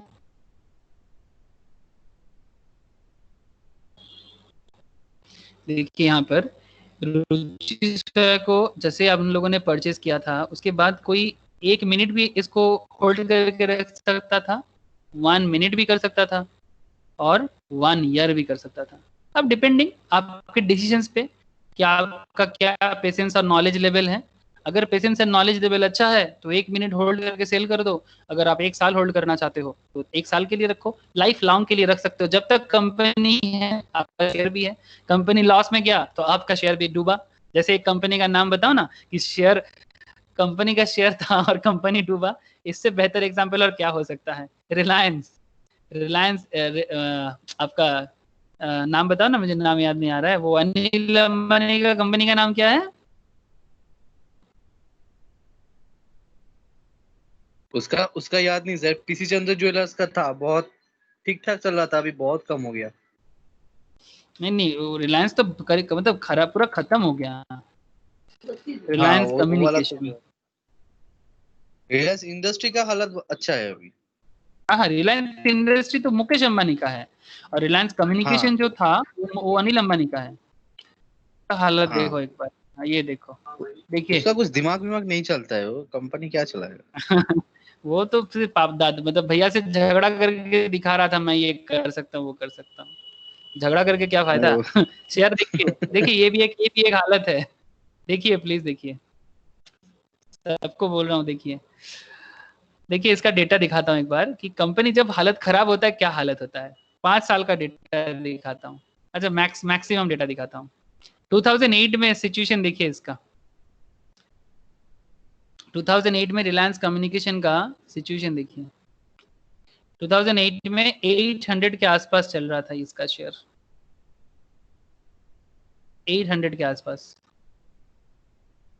कहाँ 800 2008 में, फिर धीरे धीरे गिरने लगा। फिर 2020 में आके ये करंटली 1.20, 1 रुपया 20 पैसा। क्या इन्वेस्ट करोगे? कोई बहुत सस्ता चल रहा है एकदम नहीं रे बाबा। उसका जो पर्सनल प्रॉपर्टी है ना, उसका पर्सनल प्रॉपर्टी वो भी मॉर्टगेज्ड है रिलायंस का, एसबीआई के पास मॉर्गेज है, मैं आपको बता दूं ये एकदम न्यू डेवलपमेंट है कि उसका पर्सनल प्रॉपर्टी भी मॉर्गेज्ड है, और उसमें पर्सनल प्रॉपर्टी जो मॉर्गेज है ना उसका मतलब जो मॉर्गेज प्रॉपर्टी है उसमें एसबीआई बैंक भी है और कुछ फॉरेन कंपनी भी है। तो एसबीआई बैंक ने सोचा कि अगर उसका तो लॉस हो ही चुका है, मतलब जिसको कहते हैं नॉन परफॉर्मिंग एसेट, लोन दिया था परफॉर्म नहीं कर पाया, तो वो सोचा एसबीआई सोच रहा है कि फॉरेन कंपनी इंडिया में घुसने से पहले, फॉरेन कंपनी अपना क्लेम देने से पहले, फॉरेन कंपनी क्लेम उठाने से पहले एसबीआई इसका पर्सनल प्रॉपर्टी ले ले। किसका? इसका, मतलब अनिल अंबानी का। ठीक है, तो ये सब भी देखना पड़ेगा। मतलब बिजनेस जैसे हाई होता है, देखिए एक चीज मैं बताऊंगा कि हम लोग हमेशा पॉजिटिव जरूर सोचना चाहिए, लेकिन हमें नॉलेज लेने के टाइम पे ये भी देखना चाहिए कि हर चीज में, जैसे मैं अभी रुचि सोया का बात कर रहा था, इधर देखिए रुचि सोया में बात कर रहा था, ये एक कंपनी रुचि सोया क्या गजब का रिटर्न दिया, और ये एक कंपनी रिलायंस जो धीरे धीरे खत्म हो गया। तो ये सब मैटर ना समझ में रखना चाहिए कि कोई बनता है और कोई खत्म भी होता है। ब्रांड पे मैक्सिमम लोग ना ब्रांड का नाम देख के इन्वेस्ट करते हैं, गलत sir, wrong concept, wrong perception. Brand name नहीं, अगर इन्वेस्ट करना है तो कंपनी का प्रोडक्ट जो है ना उसका बिजनेस मॉडल जो है उस पे ध्यान देना चाहिए। बिजनेस मॉडल, प्रोडक्ट क्वालिटी, उस पे ध्यान देना चाहिए। नहीं तो वो शायद दो दिन चलेगा, उसके बाद गिरेगा, और जब वो गिरेगा तो एज ए इक्विटी होल्डर आप भी गिरोगे, एज ए इक्विटी होल्डर आप भी खत्म हो जाएगा, क्योंकि आप तो ट्रू ओनर हो, आप कंपनी पे इन्वेस्ट किए और कंपनी का ओनर बने, तो लॉस होगा तो आप ये नहीं बोल सकते कि अंबानी को गाली नहीं दे सकते आप, क्योंकि एक कहावत है कि जब आप किसी कंपनी में इन्वेस्ट करते हो ना, कहावत नहीं एकदम रूल है, ये देखिए यहाँ पर ये रूल लिखा है, ये लिख के रखा, देखिए जब आप किसी कंपनी में इन्वेस्ट करते हो ना तो आप उस कंपनी का ओनर बन जाते हो।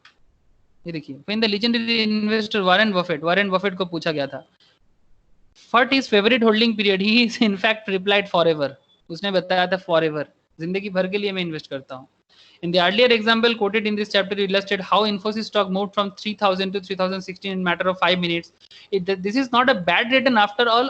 For a 5-minute holding period, if you are satisfied with it, you can very well close the trade and move on to find another opportunity. Obviously, ये छोटा-छोटा प्रॉफिट भी कर सकते हैं, लेकिन हमें ये भी ध्यान देना चाहिए कि कितना दिन तक होल्ड करना चाहिए। Just to remind you, this is very much possible in real market when things are not, such moves are quite common. तो कभी-कभी ऐसा भी होता है, जैसे रिलायंस के केस में हम लोगों ने देखा कि कभी-कभी मार्केट आपके हिसाब से नहीं चलता, आपके कॉन्सेप्ट के साथ नहीं मैच करता, जैसे रिलायंस कम्युनिकेशन साथ हुआ है। तो ऐसे कंपनी के साथ उसका रिपोर्ट, उसका हिस्ट्री, उसका डिटेल्स, उसका बिजनेस मॉडल, करेंट सिनारियो, ठीक है, ऑलवेज बिग कंपनी मतलब बहुत अच्छा चलेगा। जैसे एक कंपनी का नाम आप लोग देख सकते हो, अभी शेयर है कि नहीं पता नहीं, वीडियोकॉन। एक टाइम पे वीडियोकॉन का ब्रांड घर घर में क्या बिकता था, अभी कहाँ है वीडियोकॉन, हालत बहुत खराब है, वेरी बैड सिचुएशन। तो क्यों खराब हो रहा है, कंपनी में कौन मैनेजर है, कौन सीईओ है, बहुत इंपॉर्टेंस रखता है। डिसीजन मेकर कौन है, थिंक टैंक, मैं बताता हूँ ना, थिंक टैंक, सोच कौन रहा है, जिसकी लाठी उसकी भैंस तो लाठी किसके हाथ में है ये इंपॉर्टेंट है, वो सब देखना चाहिए। ओके, और नाम पे मत जाओ प्लीज, नाम पे नहीं काम पे। हाँ, ये हम लोग का एक इंडियंस का आदत है, हर चीज से पहले ना नाम ढूंढते रहते हैं। अरे भाई नाम बाद में देख लेना, और नाम ढूंढते ढूंढते फिर खुद भी खत्म होता है और जिसका हाथ थामता है वो भी खत्म होता है। नाम पे नहीं जाना चाहिए, नाम एक आइडिया जरूर देगा बट उसका वर्क क्वालिटी चेक करना चाहिए, क्या करना चाह रहे हैं वो चेक करना चाहिए, तो वो खुद भी आगे जाएगा, आपको भी लेके जाएगा। और अगर आप पहले ही नाम पे चले गए ना तो मुश्किल है। नाम देखो बट नाम से ज्यादा इंपॉर्टेंट वर्क क्वालिटी, सिर्फ नेम इज नॉट इनफ। जैसे अगर मुकेश अंबानी के बारे में कहे तो नेम इज इनफ, बट फिर भी आगे जाके अगर मुकेश अंबानी का डिसीजन खराब होने लगा तो name is not enough, work quality ध्यान देना चाहिए। और किसी का काम समझने के लिए आपका नॉलेज लेवल बहुत आप होना चाहिए, नहीं तो आप सिर्फ नाम पे ही ना, अंबानी मुकेश है, मुकेश अंबानी है, जरूर कुछ अच्छा ही करेगा, ऐसा सोच में चलता है मैक्सिमम। हमेशा मुकेश अंबानी सही होगा ऐसा बात नहीं है। अच्छा, मुकेश अंबानी का बात चल रहा था, एक इंपॉर्टेंट इन्फॉर्मेशन दे दूं। मुकेश अंबानी रिलायंस को, मतलब जो रिलायंस इंडस्ट्रीज है, रिलायंस इंडस्ट्री इतना बड़ा कंपनी है, आज के डेट में नो डेब्ट, एक भी मार्केट में लोन नहीं है, डेब्ट फ्री कंपनी बना दिया इतना बड़ा कंपनी को। एकदम रिसेंट डेटा है, डेब्ट फ्री कंपनी बना। कैसे बना कभी चर्चा करेंगे, लेकिन करेंटली ये डेब्ट फ्री कंपनी है, एकदम हाल ही में हुआ है।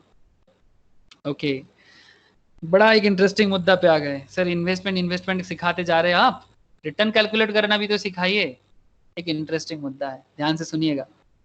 आप लोग हो या सो गए?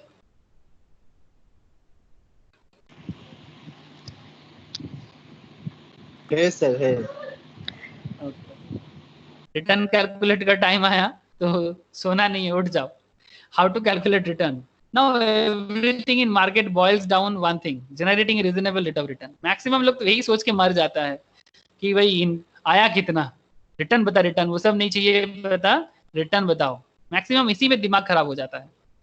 If you trade generate a good return, all your past stock market sins are forgiven. अगर एक रिटर्न अच्छा हो जाए ना, पुराना पाप धुल जाएगा। पुराना कितना भी पाप कर लो, एक रिटर्न आपको हीरो बना देगा। This is what really matters. Returns are usually expressed in terms of annual yield. There are different kinds of returns that you need to be aware of. The following will give you a sense of what they are and how to calculate the same. दो तरह का return होता है, ध्यान से सुनिएगा। Return calculate में एक गलती होता है तो इन्वेस्टर का क्या हाल हो सकता है।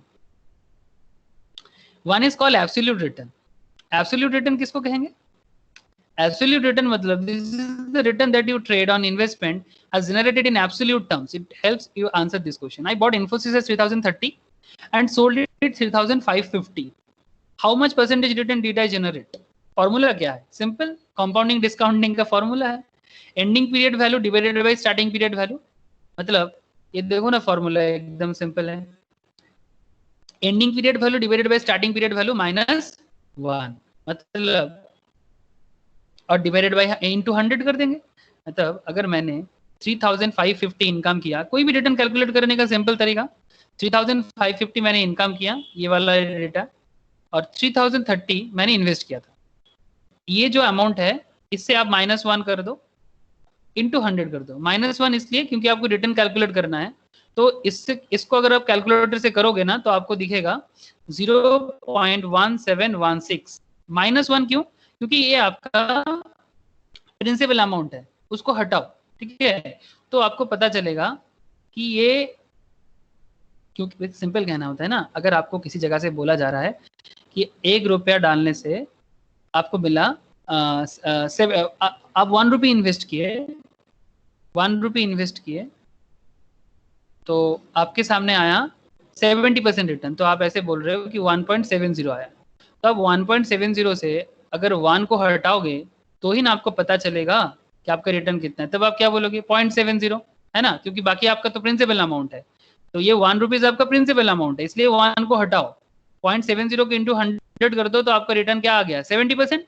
तो वही वे है कि जब भी आप रिटर्न कैलकुलेट करते हो, सिंपल सा कहने का मतलब एकदम बेसिक मैथमेटिक्स है कि 3550 divided by 3030 minus 1, 0.1716 minus 1 into 100। ये डेटा आपको क्या दिखाता है? 17.16%। तो अगर आपने मार्केट में इन्वेस्ट किया 3030, फ्यूचर में आपका रिटर्न आया 3550, तो आपका रिटर्न कितना हो गया? 17.16। थोड़ा सावधान में रहना, 17.16% नॉट अ बैड रिटर्न। हाँ, 17.16% घर में बैठे बैठे not a bad return investment के मामले में देखा जाए, क्योंकि अगर आप बैंक में डालोगे, पोस्ट ऑफिस में डालोगे, तो कहीं से भी आपको 10% तक भी नहीं मिलता, 7-8 में सब खत्म हो जाता है।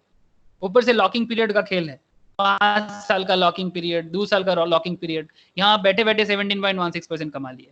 अब ध्यान से सुनना, ये 17.76% is not a bad return at all. Obviously it's not a bad return, but यहाँ पर भी ना बहुत लोग ना मतलब झाड़ खा जाता है। अब कैसे झाड़ खाता है? 17.16 में भी झाड़ खा सकता है सर, कैसा बातें कर रहे हैं?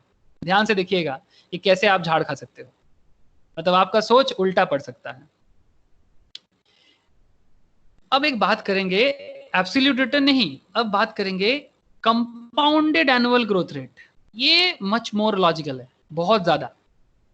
N absolute return can be misleading, आपको मिसलीड कर सकता है absolute return. If you want to compare to investment, CAGR help you answer this question. I bought Infosys 3030 and held the stock for 2 years and sold it 3550. At what rate did my investment grow over the last 2 years? CAGR क्या है आपका? आपने 2 साल के लिए investment किया, तो CAGR का फॉर्मूला क्या बताता है? देखो, सिंपल फॉर्मूला है एकदम। फॉर्मूला रटना चाहते हो रट सकते हो, बट बड़ा इजी है, चिंता का बात नहीं एकदम। CAGR का फॉर्मूला क्या बता रहा है? Ending value by beginning value. Ending value by beginning value मतलब अगर हम एंडिंग वैल्यू जो था 3550, आप लोग घर में बैठे बैठे कर सकते हो कैलकुलेटर में, तो समझ में आएगा। 3550 3030 ये बिगिनिंग वैल्यू था। अब ये जो वैल्यू है आपका टू दी पावर इसका टू दी पावर करना 1 divided by number of year. Number of year मतलब 2 साल -1। अगर आप इसको कैलकुलेट करोगे ना, जो भी आपका आएगा, देखो मैं दिखाता हूँ यहाँ थोड़ा सा कैलकुलेशन तो है। 3550 आप घर में कर सकते हो। अगर किसी को टू दी पावर सॉल्व करना नहीं आता, मैं दूसरे क्लास में सिखा दूंगा, या फिर अगर किसी के पास साइंटिफिक कैलकुलेटर है ना, तो वो साइंटिफिक कैलकुलेटर में डाल के भी कर सकते हो।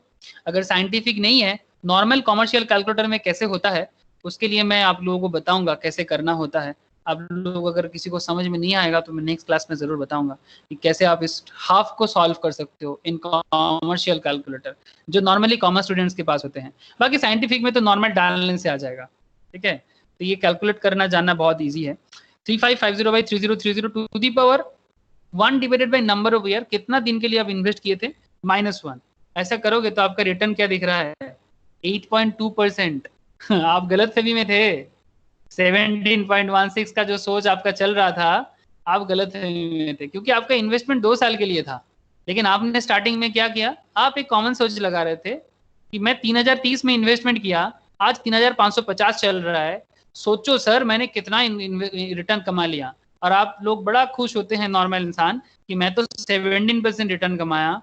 वो बंदा बीच में यही भूल जाता है कि इन्वेस्टमेंट कितना दिन के लिए किया था, और वो कैसे पीछे हो जाता है रेस में। इन्वेस्टमेंट रेस में वो पीछे कैसे हो जाता है? अगर मार्केट में वो कंपनी, दूसरा कोई कंपनी अच्छा रिटर्न दे दिया तो दिखाते हैं। दैट मीन्स खेल क्या हो गया कि आपने सोचा था आपका रिटर्न 17.16 एब्सोल्यूट रिटर्न के बेसिस पे आपने सोचा था, जो मैक्सिमम लोग सोच लेता है। मैक्सिमम एब्सोल्यूट रिटर्न ही कैलकुलेट करते हैं कि कितना डाला कितना आया। ये बीच में भूल जाता है, टाइम का कीमत ही भूल जाता है। इसीलिए तो कहते हैं time value of money. Chapter भी होता है एक फाइनेंस का। जो लोग फाइनेंशियल मैनेजमेंट पढ़े हो मेरे पास या आगे पढ़ोगे, ठीक है, उनको बहुत अच्छे से पता चल जाएगा time value of money. Money का क्या कीमत होता है? टाइम का, समय के साथ पैसा का कीमत। This means the investment grew at a rate of 8.2% for 2 years, considering the fact that Indian fixed deposit market offers a return close to 8.5%. ये तो हो ही सकता है। बैंक FD 8.5% का दे रहा था एवरेज, आपने शेयर मार्केट से 8.2 कमाया। आप तो पूरा एकदम बन गए, उल्लू बन गए। मतलब कोई भी, हम लोगों में से कोई भी बन सकता है, हम तो बन गए पूरा। तो 8.5% return with capital protection and 8.2% return certainly looks a bit unattractive. सबसे बड़ा बात, बैंक में आपका कैपिटल प्रोटेक्ट होता है। बैंक में आपका जो पैसा है वो डूबने का चांसेस नहीं होता। और आपने शेयर मार्केट में पैसा डाल के, जहां पैसा आपका डूब सकता है, वहां से आपने 8.2 कमाया, और आप अपने आपको 17.16 सोच के बड़ा नाच रहे थे। ऐसा मिसकंसेप्शन में ना रहियो। हमेशा इन्वेस्टमेंट में ऐसा मिसकंसेप्शन, लोगों को बोलने के लिए बोल तो देते हैं, बट ऐसा मिसकंसेप्शन आपके लिए बहुत खतरनाक साबित हो सकता है। तो हमेशा कैलकुलेट करने के टाइम पे CAGR कैलकुलेट करियो। CAGR, कॉम्पाउंडेड एनुअल ग्रोथ रेट, तो जाके आपको सच में समझ में आएगा कि आपने रिटर्न कितना कमाया। नहीं तो आपको पता चलेगा कि इससे अच्छा तो बैंक में मिल जा रहा था, जहां मेरा पैसा भी सेफ होता, मेरा दिमाग भी खराब नहीं होता, रोज सुबह उठ के स्टॉक मार्केट का खबर नहीं रखना पड़ता, ब्रोकर को फोन नहीं करना पड़ता। कोई कुछ कहना चाहते हैं? अगर कुछ क्वेश्चन नहीं है तो फिर बैकग्राउंड में नॉइज आ रहा है, म्यूट कर दीजिए। ओके आगे कुछ पॉइंट है देख लीजिए एक बार। तो आई होप कि आप लोगों को एब्सोल्यूट एंड CAGR का डिटेल्स एकदम क्लियर है, तो इस पर हमेशा ध्यान रखिएगा। Absolute return, absolute return is okay, अगर 1 ईयर से कम है तो ओके है, ठीक है। लेकिन अगर जैसे ही मोर देन 1 ईयर हो जाएगा या 1 ईयर से पहले हो जाएगा तो उसमें आप CAGR पे ज्यादा ध्यान दीजिए। लॉन्ग टर्म इन्वेस्टमेंट में ये बहुत ज्यादा इंपॉर्टेंट है। Okay. So always use CAGR when you want to check returns over multiple years. Use absolute return when your time frame is for a year or less. ठीक है, 1 साल से कम हो तो एब्सोल्यूट पे जाइए, नहीं तो नहीं। आई होप कि एकदम क्लियर है। Okay, what if you have bought Infosys at 3030 and sold it 3550 within 6 months? In that case, you have generated 17.6% in 6 months, which translate to 34.32. 6 महीने में अगर मतलब एक कॉमन सेंस काम करिए, ये 17.16% 6 महीने में दे रहा है तो 2 साल मतलब 6 महीना मतलब और भी 6 महीना बाकी है, तो अगर साल का रिटर्न कितना हो जाता है 34.32। ऑब्वियसली आप बाकी 6 महीने इन्वेस्टमेंट नहीं किया, लेकिन फिर भी आप इतना सोच सकते हो कि अगर मेरे को 6 महीने में इतना रिटर्न मिल रहा है तो अगला 6 महीने में मुझे इतना रिटर्न मिल सकता है। तो इन दैट केस आप एक कंसेप्ट लगा सकते हो कि मुझे ओवरऑल 1 साल में 34.32% मिल सकता है। So the point is, if you have to compare return, it is best done when the return is expressed on an annualized basis. अगर आप annualized basis में रिटर्न कैलकुलेट करोगे तो कंपेयर तभी हो सकता है, अदरवाइज कंपेयर थोड़ा सा अनरियल हो सकता है, ठीक है। कि 6 महीने में 17.6 दैट डजंट मीन कि 2 साल मतलब 1 साल में 34.32। एक सर्टेन पर्सपेक्टिव में you are right, but you are not always right, because अगला 6 मंथ्स आपको अगेन 17.16 देगा, ये उससे ज्यादा देगा या उससे कम देगा, ये आप डेफिनेटली नहीं तय कर सकते। इसलिए 1 ईयर बेसिस में अगर कंपेयर करें तो आप ज्यादा ट्रूथ रहोगे। आई होप कि ये पॉइंट भी, ये मतलब रिटर्न कैलकुलेशन का पॉइंट आप लोगों के सामने एकदम क्लियर मुझे लग रहा है। अगर कोई क्वेश्चन है तो पूछ सकते हैं। किसी के मन में कोई सवाल है रिटर्न कैलकुलेशन ऑफ रिटर्न के बेसिस में? अगर कुछ सवाल है तो पूछिए।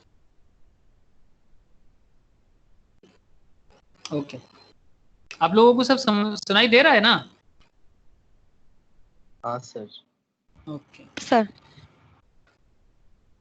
एक इंपॉर्टेंट पर्सपेक्टिव में आ गए, हम लोग कहाँ फिट हो सकते हैं? What do you fit in?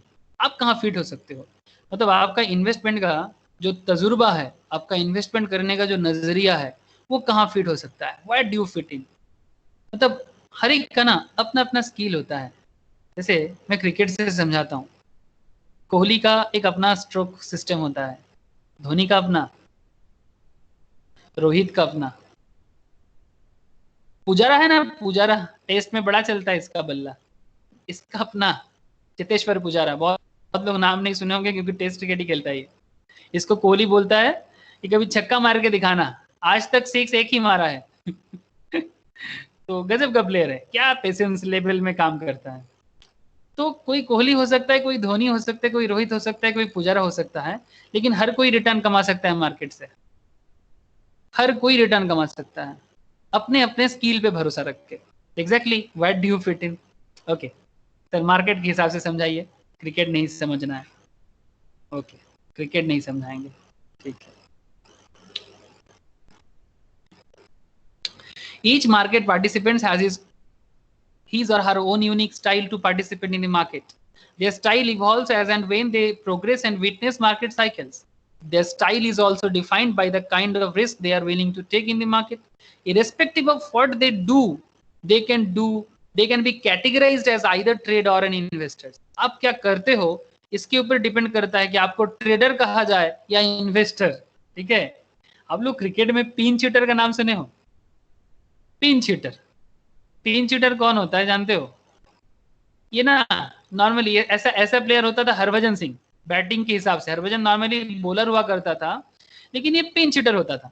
मतलब इसको ना भेजा जाता था कि भाई जा भज्जी, थोड़ा सा बॉलर का ना लाइन लेंथ को खत्म कर गया।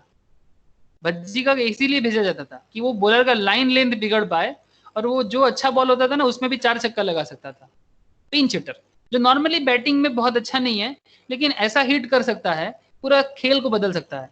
और एक होता था real stroke player like Yuvraj Singh, जो रियल में गजब का स्ट्रोक प्ले कर सकता है। 6 छक्का सबको याद होगा जो वर्ल्ड T20 में लगाया था। तो एग्जैक्टली आप क्या खेलते हो, मेरा कहने का मतलब यही है, तात्पर्य क्या है कि आप क्या खेलते हो, कैसे खेलते हो, उस पर डिपेंड करता है कि आपको हम क्या कहलाए, ट्रेडर कहले या फिर इन्वेस्टर बताए। ठीक है, ए trader is a person who spots an opportunity and initiate the trade with an expectation of profitability, exciting the trade at the earliest given opportunity. A trader usually has a short term view on market, वो हमेशा छोटा सोचता है कि 3 ball खेलना है, 3 छक्का लगाना है या 2 4 लगाना है। ट्रेडर ऐसा सोचते हैं कि मतलब मार्केट में आना है, बस 10 बजे आना है और 10 साढ़े 10 बजे निकलना है, बीच में 3 छोटा छोटा स्ट्रोक खेलना है, 10-15 में कुछ खेलना है, 10-15 में स्टॉक को बेच देना है, 10-20 में बेच देना है, बाई करना है, छोटा छोटा स्ट्रोक में बिलीव रखते हैं trader. Trader is alert and on his toes during market hours constantly, मतलब जब तक ये उल्टा है, मतलब क्रिकेट में जो टेस्ट बैट्समैन होते हैं वो तो हर एक मिनट का ख्याल रखना पड़ता है, लेकिन यहाँ उल्टा है कि जो रियल ट्रेडर है वो हर एक मिनट का ख्याल यहाँ पर रखते हैं। वहाँ मेन बैट्समैन को रखना पड़ता था, यहाँ ट्रेडर को रखना पड़ता है जो छोटा छोटा खेलना पसंद करता है। आप लोग थोड़ा सा कंपेयर कर पा रहे हो, मैं उम्मीद रखता हूँ। तो on his toes during market hours, constantly evaluating opportunity ties based on risk and reward. He is unbiased towards going long or going short. मतलब वो अनबायस्ड होते हैं, किसी भी तरह ना बायस नहीं होता कि भाई लॉन्ग ही जाना है, शॉर्ट ही जाना है, ऐसा नहीं सोचता, डिपेंड करता है। ओके, कितना तरह का ट्रेडर होता है एक बार देखते हैं। ये आप अभी बाद में आप देख लेना कि आप कहाँ फिट होते हो। ठीक है, टाइप्स ऑफ ट्रेडर में ही आपको पता चल जाएगा कि आप कहाँ फिट होते हो। देखिएगा,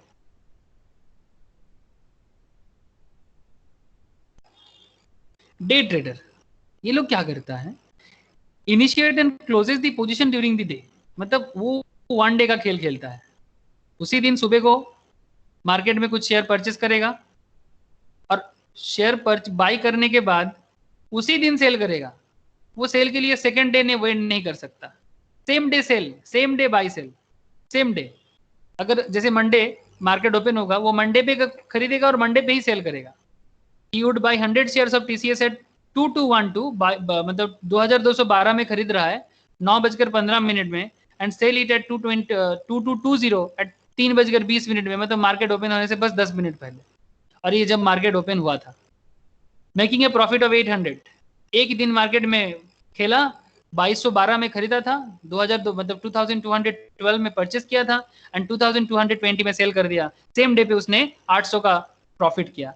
सर हमेशा प्रॉफिट होता है? नहीं, लॉस भी हो सकता है, उल्टा भी हो सकता है।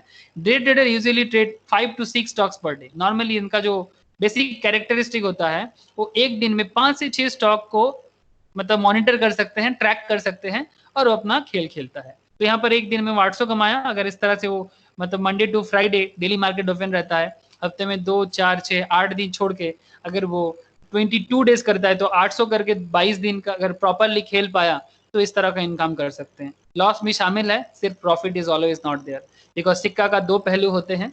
अगर एक हेड है तो एक टेल भी है, कुछ भी गिर सकता है।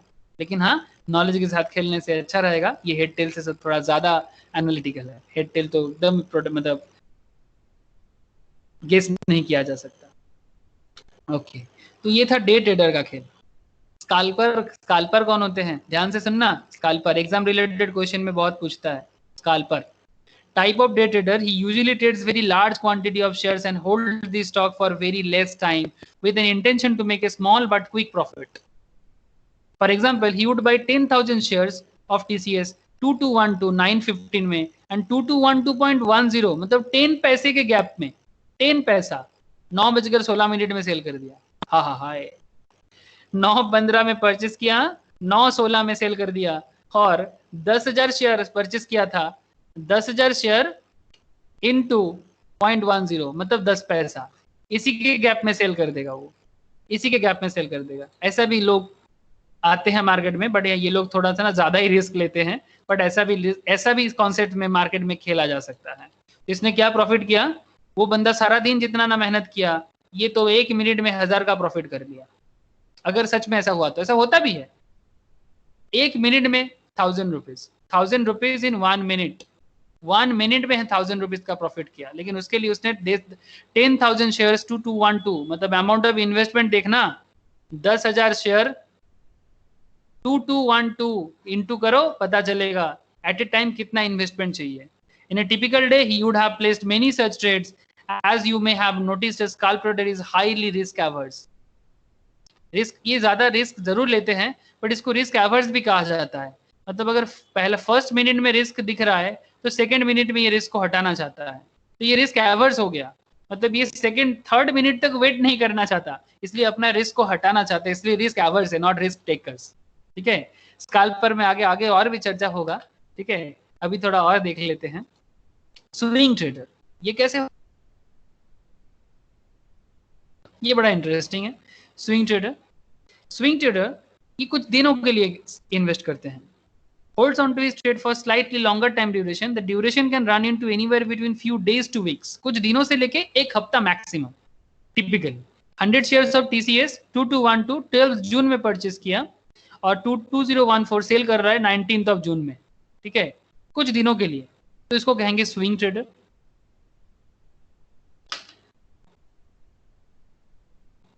तो इतना तरह का ट्रेडर होता है.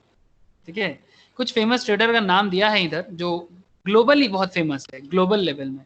जॉर्ज सोरोस, आप बाद में सर्च कर सकते हो.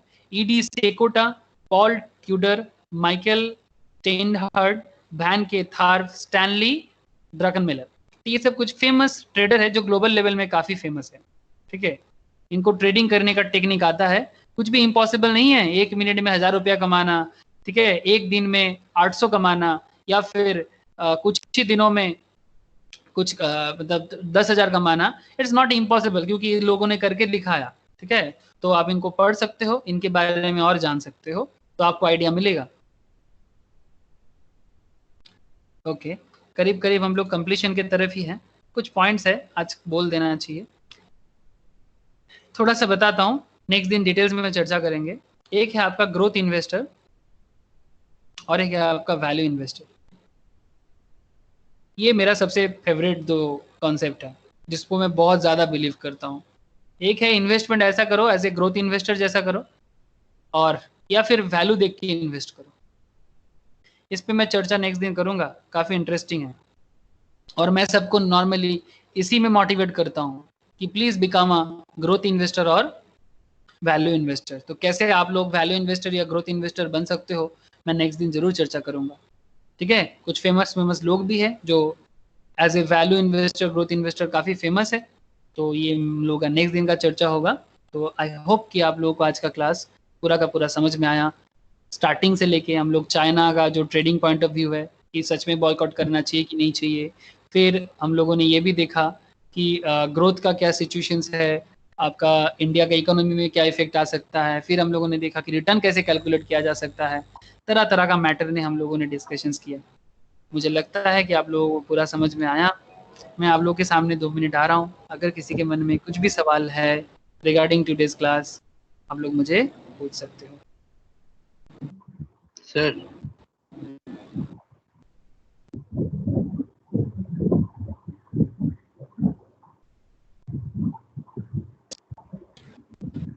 बोलो. सर जो एब्सोल्यूट रिटर्न और जो CAGR रिटर्न है ना, वो दोनों देखना कब है, मतलब कब एब्सोल्यूट देखना है और कब CAGR देखना है. अगर तुम्हारा रिटर्न 1 साल से ज्यादा है, मतलब अगर तुम इन्वेस्टमेंट 1 ईयर से ज्यादा किए हो, ठीक है, तो 1 ईयर से ज्यादा टाइम का अगर तुम्हारा इन्वेस्टमेंट है तो तुम CAGR से कंपेयर करो. ठीक है, कि तुम्हारा रिटर्न क्या आया.